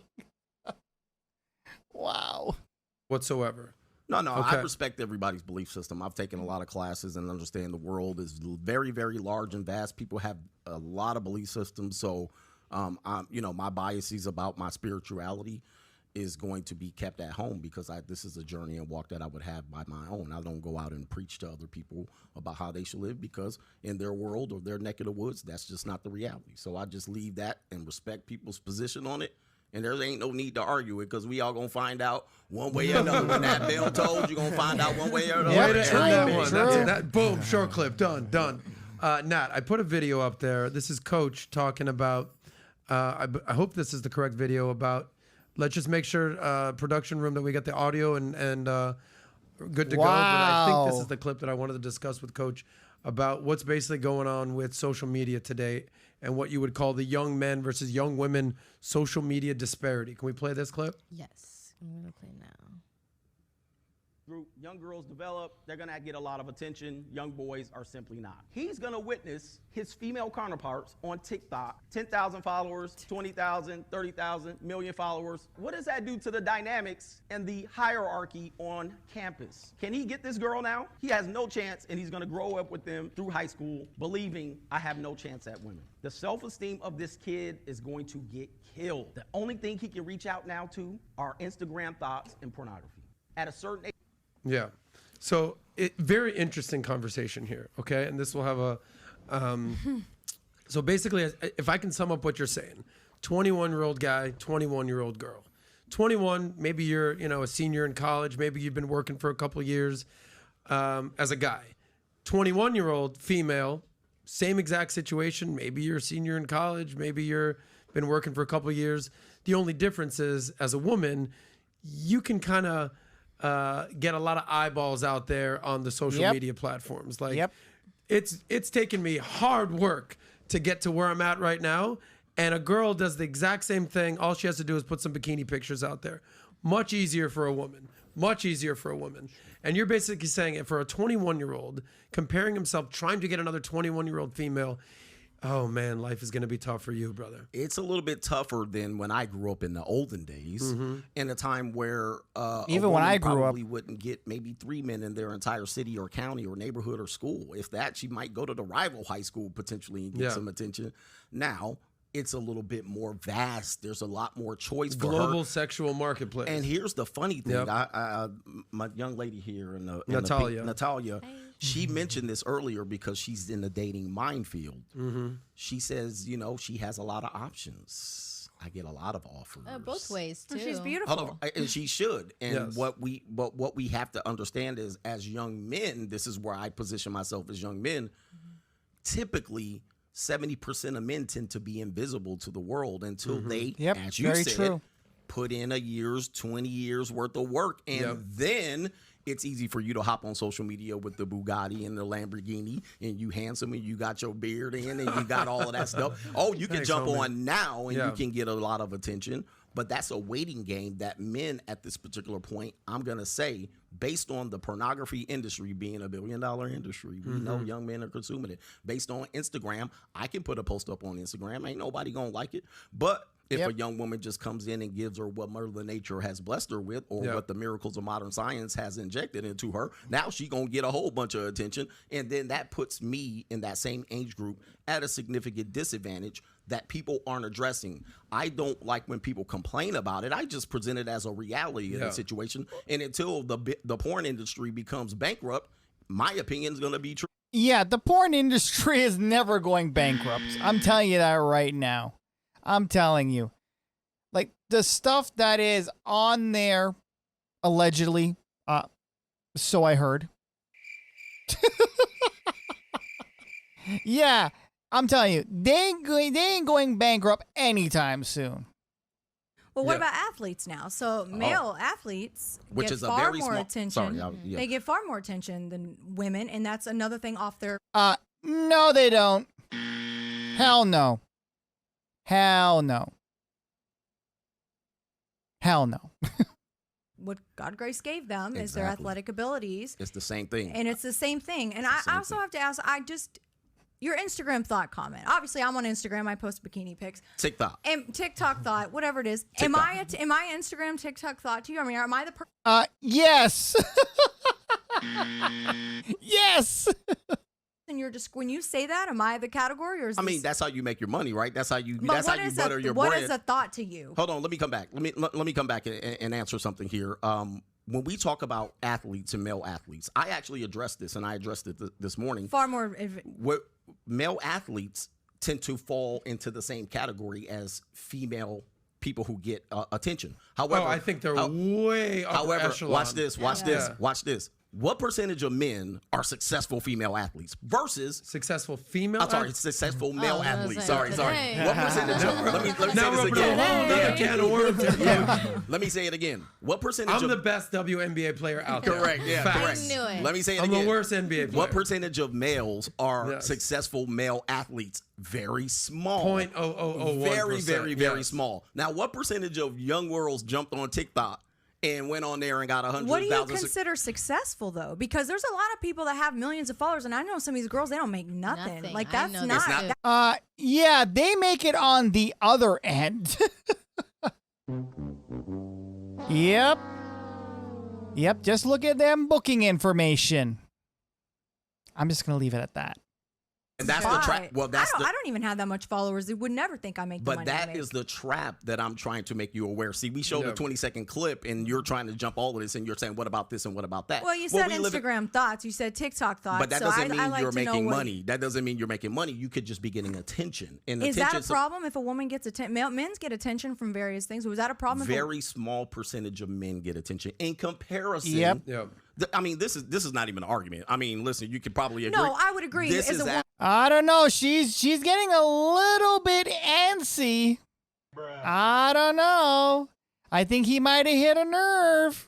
Absolutely agree. The normal average woman can get way more attention than a male normal average male. Yep, true. Which puts the percentages at, if we just want to be general, 70% of the men are consuming and paying attention to a majority of women, as opposed to the opposite. Yeah. When it comes to women on social media, they are producers more than they are consumers. And if they do consume, they might be consuming a makeup channel. They might be consuming something else. They're not consuming the vast majority of male athletes that have even succeeded, because even those guys have to jump through hoops and hurdles when he jumps in his DM. That woman probably would get more attention if she made a video and said, these basketball players are in my DMs, as opposed to her even getting married to that guy today. That's where the problem is. Coach, let me hone in on this, because I want to tell you a story. But is the reason that you're doing this is to do what? To basically inform men, hey guys, you're gonna have to get in line and wait your turn. Yeah, well, you're gonna have to grow up and become the man. I mean, because that was an hour and a half speech that they took that 20 seconds from. Well, that's how there's more. Life Exactly. Okay. So the broader argument is money, energy, attention, and time. Gotcha. Over time, men have to kind of work for their position in life. And this isn't a complaint. A lot of people think, oh, these red pill guys are complaining. It ain't going to be any different anytime soon, especially with social media. But the reality is, you're going to have to put in that work. You're going to have to apply yourself to get to that position. Because at the time, and I also tell men, the generation of women that you're trying to date, they're not your women. Correct. I say that. That's not what do you mean by that? Which means you're a 21-year-old man. You're trying to impress a 21-year-old woman who has access to a whole bunch.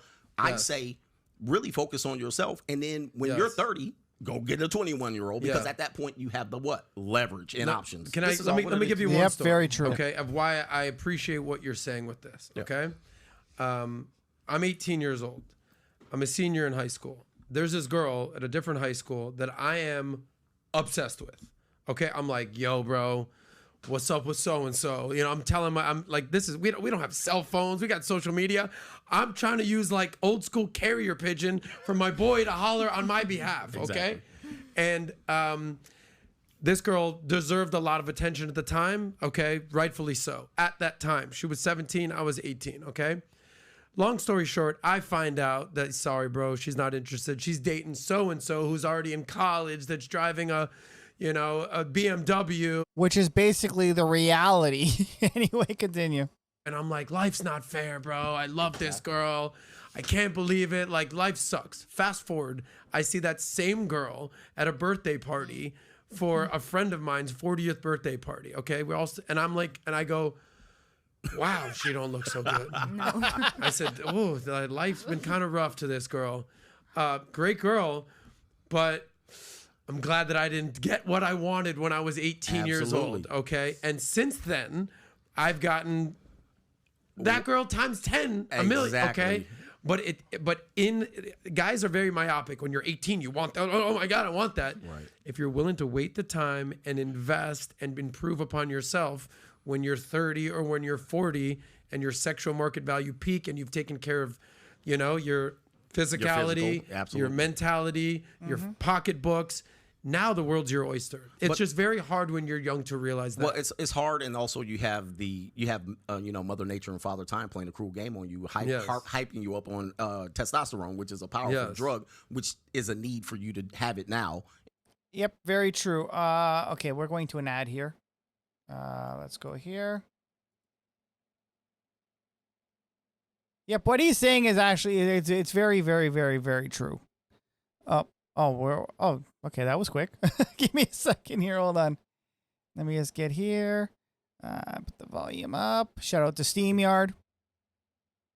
And there we go. And a lot of guys don't want to wait. They don't want to hear me say, slow down. No. Slow down. They like, I want it now. Tell me how to get it now. Exactly. And then you kind of get walked down a trap that you cannot dig out of, where it might take you 20 years to dig out of. And here's the difference between back then and now is that there was no social media then. Right. So she was getting hollered at by the 21-year-old cool guy that picked her up in the BMW. Now it's that guy, and I lived in Miami, so that guy in Miami is hollering at her. But now it's guys in Dubai, in Australia, in Europe, Dubai, in London, offering these women world, everything. It's tough. So women have the advantage. Allie, you're gorgeous, you're married, don't get offended. Women have the advantage from 18 to 29. They're hot, they're young, they're beautiful, they're vibrant, they got the advantage.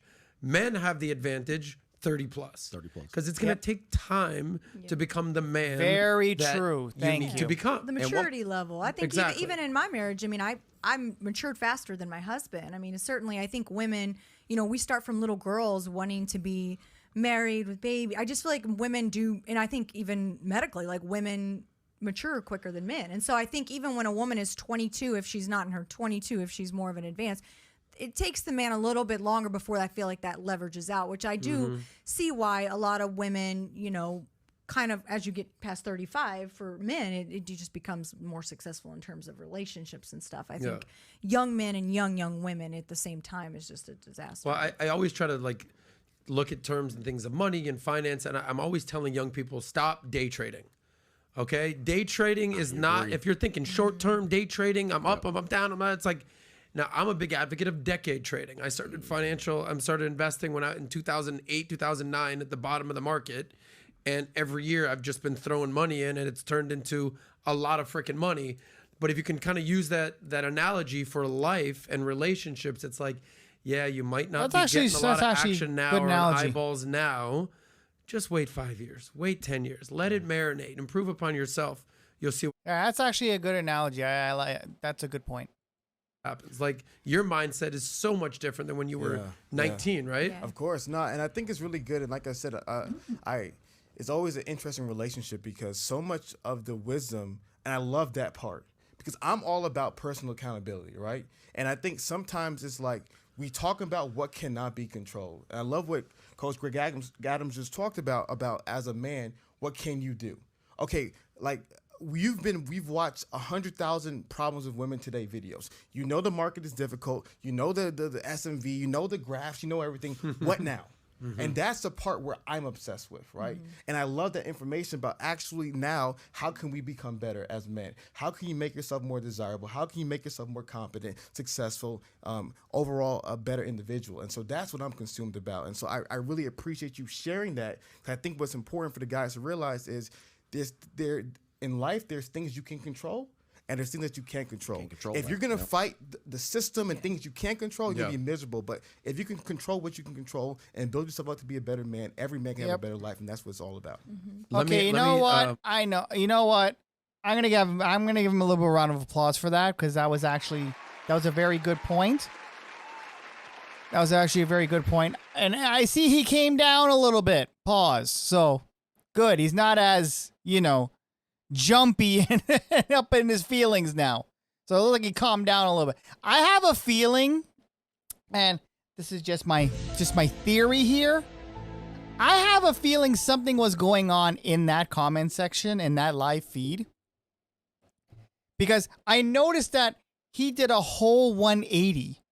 And I noticed that even Ali was watching this. Greg was watching this too. They were watching the screen. And I'm pretty sure that he got a glimpse of the screen, because his persona it's a whole 180 turn now. Like, he's a lot more calm. So I would love to see what was going on in the chat. Unfortunately, you can't see it because based on what I see here, it says live chat reply disabled. So you can't see. But yeah. Yeah, we just have a little bit more, so we're in the hour and 48. It is. We're coming to almost to the last topic. So thanks for everybody for I know you guys probably seen this video so many times already, but thanks for everybody who is watching for my reaction here. Again, I could have jumped on this and, as soon as it came out, but obviously, life happened. So, and I was literally avoiding everybody in order to give you guys a very unbiased opinion on this without having seen any other videos, any other reaction videos that did exist out there. So thank you for taking the time to watch this. If you actually came this far, I would be surprised because we're pretty. This is probably, like I said, it's one of my longest videos on this channel. So anyway, continuing. Are you guys familiar with the Minect that we have? Super chats? All right, cool. We'll get to that in a second. We've developed an app here at Valuetainment where you can ask questions, right? I think you guys should all be on it. By the way, we'll talk after this, where people can ask you questions and you can give advice. I think all three of you would be amazing giving advice out there. I got this question. Okay, I'm not going to put this dude's information out there. I'm just no. But he asked me a question. He's basically saying, "Hey, look, I'm 23 years old. I'm making good money. Okay, I'm debt free. I've saved up, but I'm really lacking in the relationship department." He's saying he's a virgin, and in fact, he's actually never been kissed, which is kind of intense situation. Age 23. That's sad, actually. I had to give him advice, and I'm like, "Yo, bro, kind of gave the shit sandwich. Like, congratulations, you're making money. Good for you. Congratulations. Keep up the good work. That's, a part of the battle. It's part of the equation." Now as far as your relationships go, and he said, "Listen, I'm not Brad Pitt, but I'm not bad looking either. I respect, awareness, very important for a guy." But then he said he didn't have a lot of friends, like guy friends. Okay, that was kind of part of the reason. Well, okay, I don't mean to interject here, but usually when you're making money, you actually do lose friends along the way. It could be jealousy, or you don't have time to actually socialize and go out and chill with them, and then they get fed up with you. It could be a lot of things. So that's probably one of the reasons why he doesn't have a lot of friends. Continuing. And I was like, well, look, naturally, most people will say, well, get out there and go start picking up chicks, bro. I said, listen, you need to develop a good network of homies to go out with. Because if you're with good friends and you've got a good support system, the homies, the squad, we all know this, you guys will run into a crew of chicks, 2, 3, 4 girls, and good things will happen. But it starts with you. You're making the money, check. Maybe you're a little overweight, kind of got to deal with that. All right, cool. But I had to give this guy advice. I've never met him. He's probably listening like, oh my God, I'm so freaking embarrassed. But from each of your perspectives, what advice would you give? You know nothing about this guy other than what I've told you. What advice would you give him? Coach, you want to go first? Oh, man, I got to see a picture of this guy. I know. I can't put him out there like that. Smile. Yeah. Man, because oftentimes, but when you're giving advice, you're giving a couple of points, and then when you start peeling that onion, all right, you see there's layers and layers to this, and there's something going on there. Yeah. But I can't really describe it. I don't know many 23-year-old male virgins making 6 figures, but there could be. So I would want to know more. Yes. But if you're just asking me what advice I can give them on this one is understand what manipulation is. You're a prime target. So you fall into a small a category of not that many 23-year-olds are successful and that are virgins and never kissed a girl. That's why I was like, what? What's going on? You're a big old target. You're a big old fat, juicy ass target. Yep. Right. And I think if you make a decision based on your feelings and not being logical about it, you could be led the wrong way. Very true. What he could do is what we call go to the junior college. Yep. College. Yep. Junior college. Ha ha. I'm sorry, I had to. Shout out to CGA. And have a little bit of fun. My audience knows what that is. What's the junior college? The place with the daycare workers.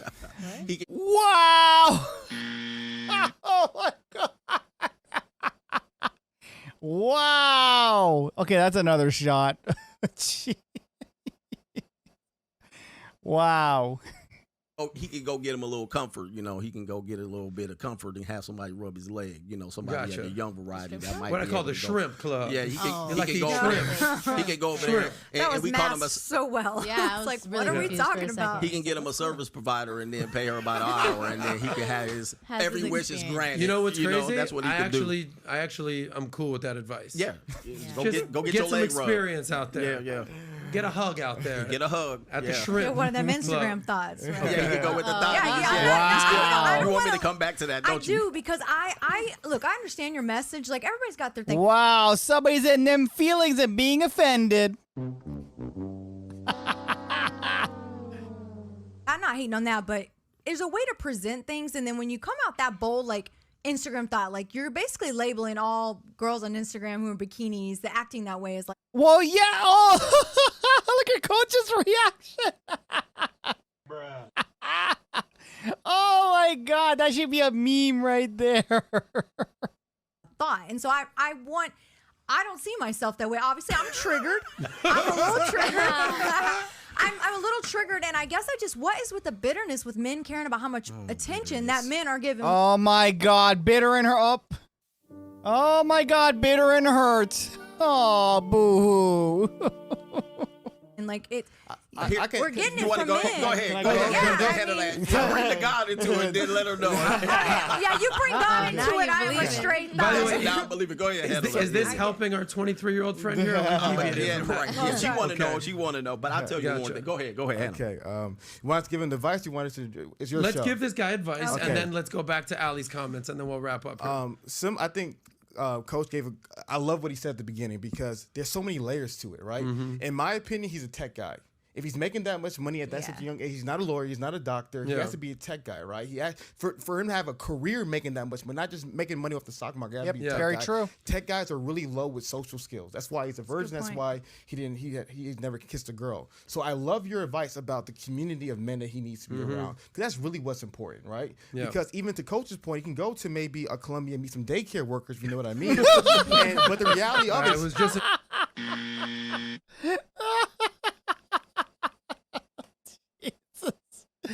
Daycare workers.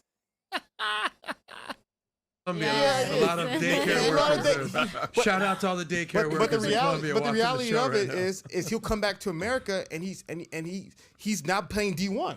So he might get some junior college reps, but you're still not ready to play D1, right? Right. So I love your advice, where it's like, yo, find some great men and be around them and actually build yourself up. Because the problem is, you think you're not good enough because you haven't kissed a girl or you haven't had sex with a girl. You have strong identity issues. And the quickest way of ruining that is to find a woman. And because if he finds a girl and he has sex and she gives him sex and a kiss, he's whipped. Gone. You know it. Coach knows it. He's whipped. True. He has no identity. Yep, that's actually very, you know what? This guy is surprising me now. It's actually very true. Very true. Especially if it's first. Whoo, yep. He's going to be whipped, and he's going to be, oh, trust me, whipped as, I don't even know. But yeah, very, very true. Especially if it's his first, his ass is going to get whipped. There's no backbone. She's going to own that man. Absolutely. She will. That's what he's saying. He's a sitting duck. And then what Coach said, he has no leverage. Yes. The leverage as a man is having the confidence, having the community, having the support system. So I think your advice, head on, find guys, build that confidence, build the community, build who you are, and then I guarantee you, when you start beginning to interact with women, because in due time, if you're around winners, women go around men who are winning. You know, there's that old school red pill line that women just wait at the finish line, right? If you're with your guys and you guys are winning, women will come around, and then you can navigate it then, but you got to build yourself up first. Here's something else that guys will do. I don't know if girls do this. Yeah. If let's say the three of us are going out, right? And I'm in this suit, and you're in that suit. I'm picking on Coach for a second. We're going out, and I go, Coach, what's the deal, homie? Like, we're suited and booted, and you're looking like you're about to coach a basketball game. And you're wow. like, oh, man, I get it. But we'll call you out. We'll say, go ahead, change. Like, the running joke that I have is anytime that I go out in South Beach and I bring people out, and every once in a while a dude shows up in shorts. I'm just like, go home. Go home. Go home. And he's like, what do you mean? Like, I'll just go change. I'm like, no. You got to change what's going on up here. Like, go home. If you want to kick it with me, that's how it's exactly. going to be. Like, you showing up in shorts and flip-flops to a club, it's like, go home. And they get the memo. Okay, but the point is, guys will, hey, bro, like, you smell. Like, bro, you're fat. And it may clean come it off up as a little harsh. bit. It may come but out that's as how harsh. guys operate. Right. So that's maybe that's why I'm point. saying he needs to go. Yeah. Okay, there That's coming back to you. Which we will tee up. Anyway, let's give this young man advice, and then we'll let you go one-on-one with Coach I Greg. love the advice 23-year-old man. of being around other men, because like you said, he's probably a tech guy who's immersed himself in his career and done great. I mean, he's 23, he's where he's at.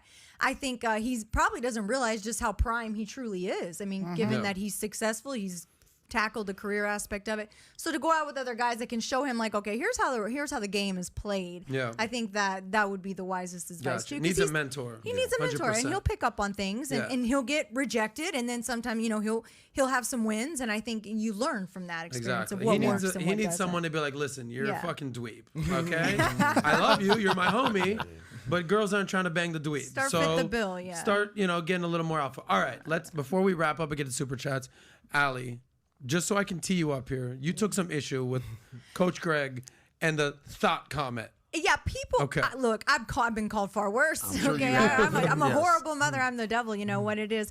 No, it's not that. I just like to. You kind of skated a little bit in Natalia's questions, and then you're on YouTube calling Instagram girls thoughts. I feel like you gotta own some of your stuff. You gotta, like, if you're gonna say it, if it's for views, it's for clicks. If it's because it gives people that factor, it is what it is. I get it. I'm in content creation, but I feel like you gotta hold you to that, and you gotta, like, what is it that.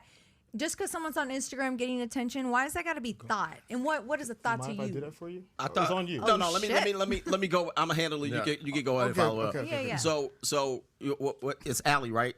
Allie would like a wonderful description and me for write a book of how to describe these women. And of course, it's not to slander you. It's a description.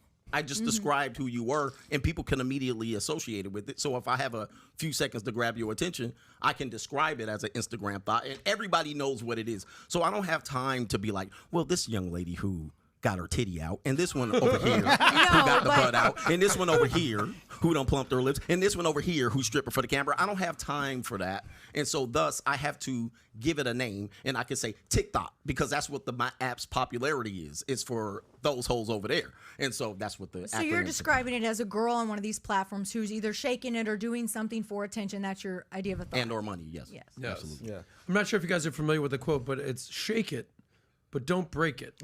Took your mama 9 months to make it. That's that's Uncle Luke, all right? Yeah. You learned that in kindergarten if growing up in Miami. Kindergarten. But anyway, did that make sense? No, I mean, that's how you describe that.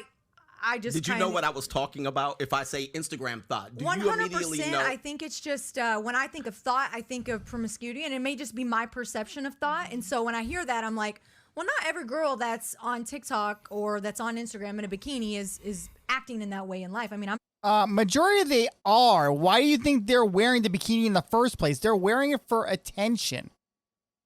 Duh. married woman. I don't sleep around with other people. So that was my perception of the word. So that's why for me. We've already established that you're an anomaly. That's what sucks. Okay. Yeah. But I think a thought is not necessarily someone who's doing an act at that moment, right? We don't know what she's doing after she puts the phone down. So the reality is she may not be promiscuous. Odds are she is to be able to cross that line. However, promiscuity and thought I don't think goes hand in hand. She's selling, she's advertising. So at that particular point, you're a car salesman. And if you tell me, well, I actually am a distributor of motor vehicles, you're a car salesman. All right, at the end of the day. Coach, I just gotta ask you. You're single. You're successful. Life's good. Oh my goodness. From the mustache up, you look young. From the mustache down. Hey man, the younger girls at the junior college, they love all I'm this. sure Boy. They you be go. loving all this. What type of women do you date now?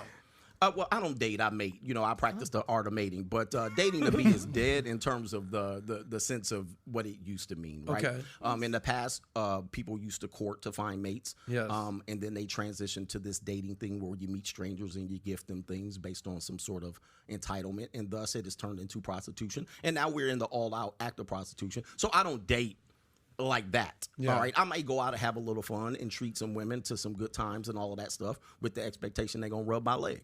All right. And that's the situation. And then they go home. Sometimes they might sleep over. I don't know what's going to happen. But there's no. We're going to a commercial. We're going to an ad. Wow. Okay, let's just go here. We're going to skip this one here. And up. All right. Hold on 1 second. Wow. Understanding that this is not going. But the fact that you've been married, divorced, and have kids, and you've kind of gotten that stuff out of the way, does that give you the freedom to be like, listen, come, go, please, come. I don't give a shit. Which is an interesting point because a lot of men haven't been to that point, and then that's the curiosity. So if they hear me and I'm like, oh, do this, do that, and they're like, well, you already got your kids, and you already married. So I tell them, well, if that's the case, get leverage first. If I can give you a bit of advice, get leverage. Yeah, because at the end of the day, a guy's going to pick the path that they got to figure out. Like your path is different from my path, is different from Pete's path, different from Allie's husband's path. Like I'm at the point now where now I'm in my early 40s. All my boys got married when they were in their late 20s, early 30s. And now they're starting to deal with the, well, yeah, I don't know, divorce, looking around, all that. And now I'm at the point where it's like, I want to, like, if I do ever get married, whether it's with the state or not the state, or whether there's a prenup or there's definitely a prenup, whatever. Like, I know that I want to have kids. I know that I want to have a family. I know that, okay? So right now I'm going to a lot of JUCOs and kind of just seeing what's out there. There you go. But I don't want to be like, I don't want to get married in the next couple of years and then be that bitter divorcee in my 50s and be like, these fucking hoes out here. Like, I want to. You're going to get, dude, I'm telling you, that itch that you have is going to set you up for failure. You know the statistics. How do you mean, though? Well, listen. Yes. We know the statistics, right? You already been married. Yes. You said 50% on the legal chart has been divorced, right? Yep. But then the second marriages are what? Yeah. Well, what is it? 63%. I wouldn't count the first one. That's right. If you hear if you hear the story off camera, it's a lot different. Right. It's an agreement. But two things I thought about, and I wanted to address what you said, and I want to also address another thing that you said. In regards to the Instagram thought comment, I just want to share about it briefly. It seems like it's very harsh words, but men use harsh words to describe very blunt behavior. Right? And it may seem like he's insulting, but he's really describing what men genuinely feel. And like most guys, when they genuinely feel a woman half-naked parading herself on the internet, there's not a level of wife. There's a level of for the night. That's how that's their brain thinks about short-term mating right now. Yeah. Well, Allie, I showed you that video when I interviewed all those guys at the Male Excellence event, and they the conference from CME, and I asked them, would you marry an OnlyFans girl? They're all like, hell no, for the night. She belonged to the streets. Hell no, fuck that. Maybe for the night, like whatever. Right. So, but you remember that. I'm the anomaly. So it's a hurtful thing to hear him say it, but he's just describing an emotion that men feel. Yeah. And so I wanted to kind of, you know what I mean, make it's I'm look not at the fees and the coach on the same team for a second. Hey, look, most of the stuff we talk about, we agree with. Of course, we're having fun. We're having fun. It's nothing but content. But to the second point is that's the thing with Coach, and I respect him a lot because I also have that Patrick Bet-David thing with marriage. Like, I'm only getting married once. You know what I mean? Like, you know what? To be fair, he is way more chilled now. So again, I think something was going on in that comment section because he is way more chilled now. I don't know if maybe it's getting towards the end of the video. Maybe that's why. But I'm telling you, he is way more chilled than he was before, man. Wow. Because he was off. Like, he was going ballistic almost. Especially when you mentioned cheese. But yeah, he seems a little bit more chilled now. He is making some good points, so I just wanted to point that out. I didn't want to make it seem like I was hard on him, because I know I heard a lot of people were drilling him in their reaction videos. I'm being unbiased. I'm giving everybody their dose. So I thought I'd give a little bit of credit to him. So he is making some good points now. Worst case scenario, I'm with you in about 10 years. Go to Columbia. You know what I mean? Sauce coach at that junior college. But my thing was, if I'm gonna do it once, I want to do everything in my power to make it work. Yeah. Because Coach is blessed. Like, I view fatherhood as the greatest gift in humanity. I'm not a dad yet. You know what I mean? Adam's not a dad. I know a lot of guys want to be dads. Yeah. So to me, I'm like, if you're gonna be a dad, try to give your child the best life possible. And the best life possible, as Ali said, is that nuclear family, right? Yeah, I believe in that. Protect yourself. If you want to do the prenup, do the prenup. If you want to get leverage, as Coach talked about, get leverage. Protect yourself 100%. I'm not anti-protecting yourself, but my biggest thing is I know a lot of men want to be fathers. I know a lot of men want to be able to at least try to have a family. And my biggest thing is that if you're going to do it, get all the tools, not hope. As you said, hope is a bad strategy. Get all the tools, get all the wisdom, get advice from men who have been married successfully, who look at their wife like, oh, I want a woman like that in 30, 40, 50 years. Use that then to make your decision. And so my pushback is always, that's why I wasn't calling you a bitter man. I was saying that his experience, why would he want to get married again? He already has the kids. He already did the marriage thing. Yeah. Why would he? His whole worldview is different. But for most guys in your audience, in my audience, and I'm not sure your age demographics, 18 to 31, bro, they've never done any of this before. Possibility. You know? They want that. It's a primal drive. Exactly. Related to that. And Coach, and the reason why I'm so hard on men like Coach is that, like, Coach has all the wisdom in his brain. And I'm not saying you're not doing this, so I want to clarify. Like, men like Coach have all the wisdom in his brain to give guys the best plan possible. Since he's seen all the worst case scenario for marriage, he understands. Wow, he sound like he sound like he's shuffling now. Because first, wow, again, this is a total 180 here. Whoo, wow. This, if you don't do this, he can create a healthy, amazing blueprint for men to never experience what he went through. And so to me, I want more of that. I want more content like that. I want more content setting men up for success, because like I said, the reason why America is the way it is, and everybody can attest to it, is not enough people are connected to their family and too many people are connected to the state. We need stronger families. We need men leading their families. We need men raising their sons. We have a whole generation of men like that 23-year-old guy who probably has no dad, which is why I love Minek. Shout out Minek. But he's having to call Adam for advice instead of going to his dad. And so to me, wait, hold on a second. Did he just dox the guy? Wow. Oh boy. Let me go back here. Let me go back just a little bit. Leading their families. We need men raising their sons. We have a whole generation of men like that 23-year-old guy who probably has no dad, which is why I love Minek. Shout out Minek. But he's having to call Adam for advice instead of going to his dad. Okay. Never mind. Minek is basically the software that they're using. Okay, my apologies. I thought he doxed the guy. I was like, wow, that would have been bad.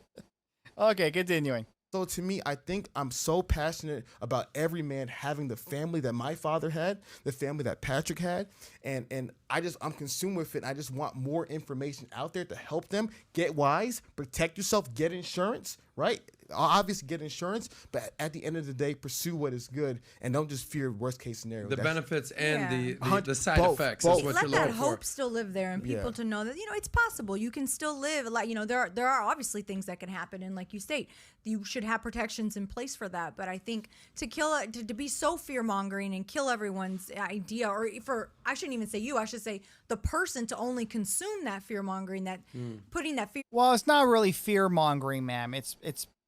I think it's preparation. No, not preparation, but, well, yeah, kind of preparation just in case. Because, again, you want to know both sides.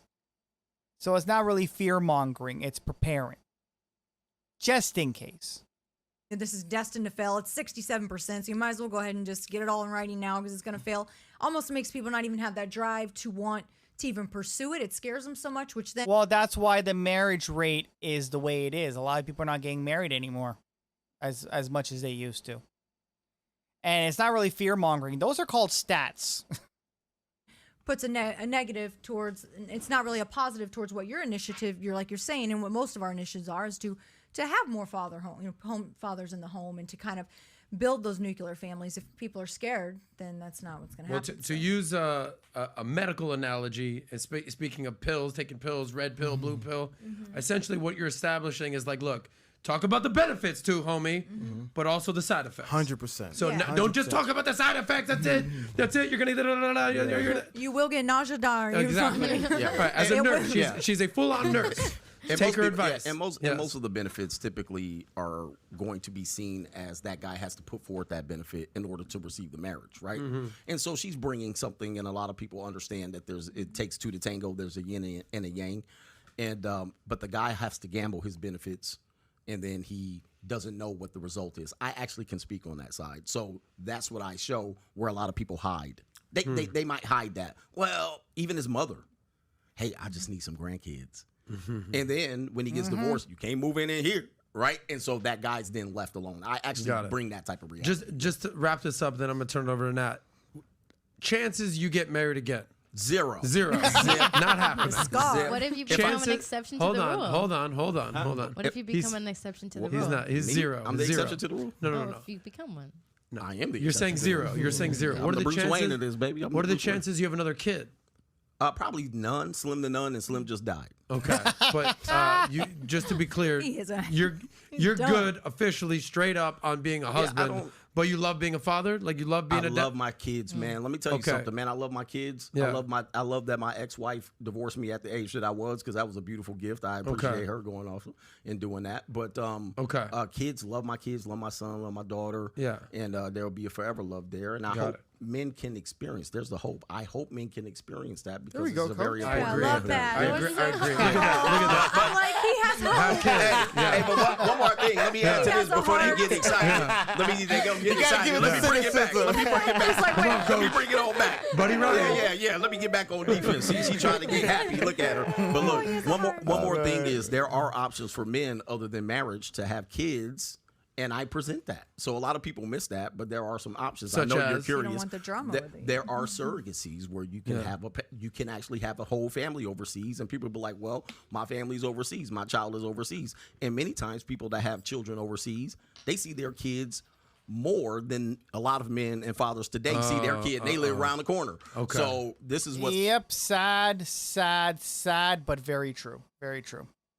Today, so there is an option. That's another conversation. That's a whole other conversation. I think we can all agree on this panel. When Hafiz does have kids, those kids will be very lucky to have Hafiz as a dad. He's gonna be passionate about 100%. that. Right? All right, cool. Let's wrap this up. Nat, I know you got some super chats and you got some comments. Yes. Go for it. Rattle them off. So I want to say thank you to everybody who gave us super chats and comments today. We appreciate it. We are going to go through the $20 and up one just because we have a lot and a little bit of limited time. So I'm going to read through them quickly. We have. Okay, so I don't know if I'm going to go through the super chat part because this video is quite long. So, yeah, this was a very, very long video, but very, very insightful. Hope you guys learned a lot, especially about public speaking. But listen, I don't want to be too hard on the guy. Hafiz. I hope I pronounced that finally right. I've been listening to him for like almost 4 hours. Well, actually, no. 2 and something hours, but this video is going on to 4 hours now. But yeah, shout out to him. You know what? I know I was a little bit hard on him, but I was hard pretty much on everybody. I was trying to pick out everybody's flaws and giving credit where credit was due. So, yeah. Make sure you subscribe to all these guys here. There are obviously content. I'm not sure if Ali is a content creator here on YouTube or not, but anyway, yeah. But that's gonna be it for today's video. It was extremely a long one. I do apologize for Money Monday yesterday. We're gonna probably do Money Monday on maybe Saturday, or we might double up on Sunday. I mean not Sunday, on Monday with the Money Monday. Yesterday was Diwali, so I was kind of celebrating. Shout out to all my Diwali celebrators out there. And also I actually did a special stream yesterday, but I forgot to hit the live button. Yeah, so I basically was streaming to myself. And by the time I realized it, the stream was pretty much almost done. And usually when I stream, I don't record because it's a live stream. You would think that it's going to record on the back end. But of course, you have to press the live button first, which I didn't do. So I do apologize for that.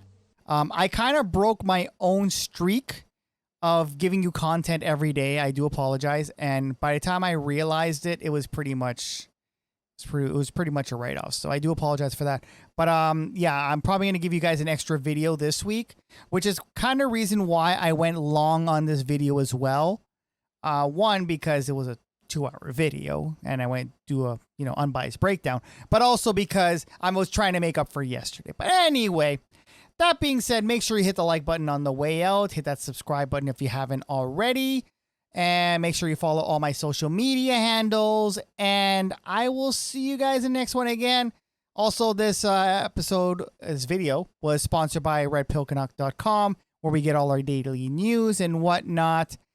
And that being said, thanks again for Soscast and also Valuetainment Money. Make sure you subscribe to their channel as well. And of course, we did have our fair use, but I'm going to put up our fair use again. Expert to copyrighted material. Where's my music? There we go. Expert to copyrighted material may under circumstance be quoted verbatim for the purpose of criticism, reporting, teaching, and research without the need or permission or payment to the copyright holder, which we actually did at the beginning of the video. And we had fair use going throughout pretty much the whole video here. So anyway, that's going to be it for today. And I will see you guys tomorrow. Very exciting topic. And we are pretty much back on track. So I'll see you guys in the next one. Later. Hey guys, thanks for watching. Make sure you smash that like button, and to check out our more recent uploads, check here on the top left, and to check out our playlist, check here on the top right. And make sure you hit that subscribe button down below, and also check out our Quick Hits channel, which is also located down below for our more bite-sizable content. I'll see you guys in the next one.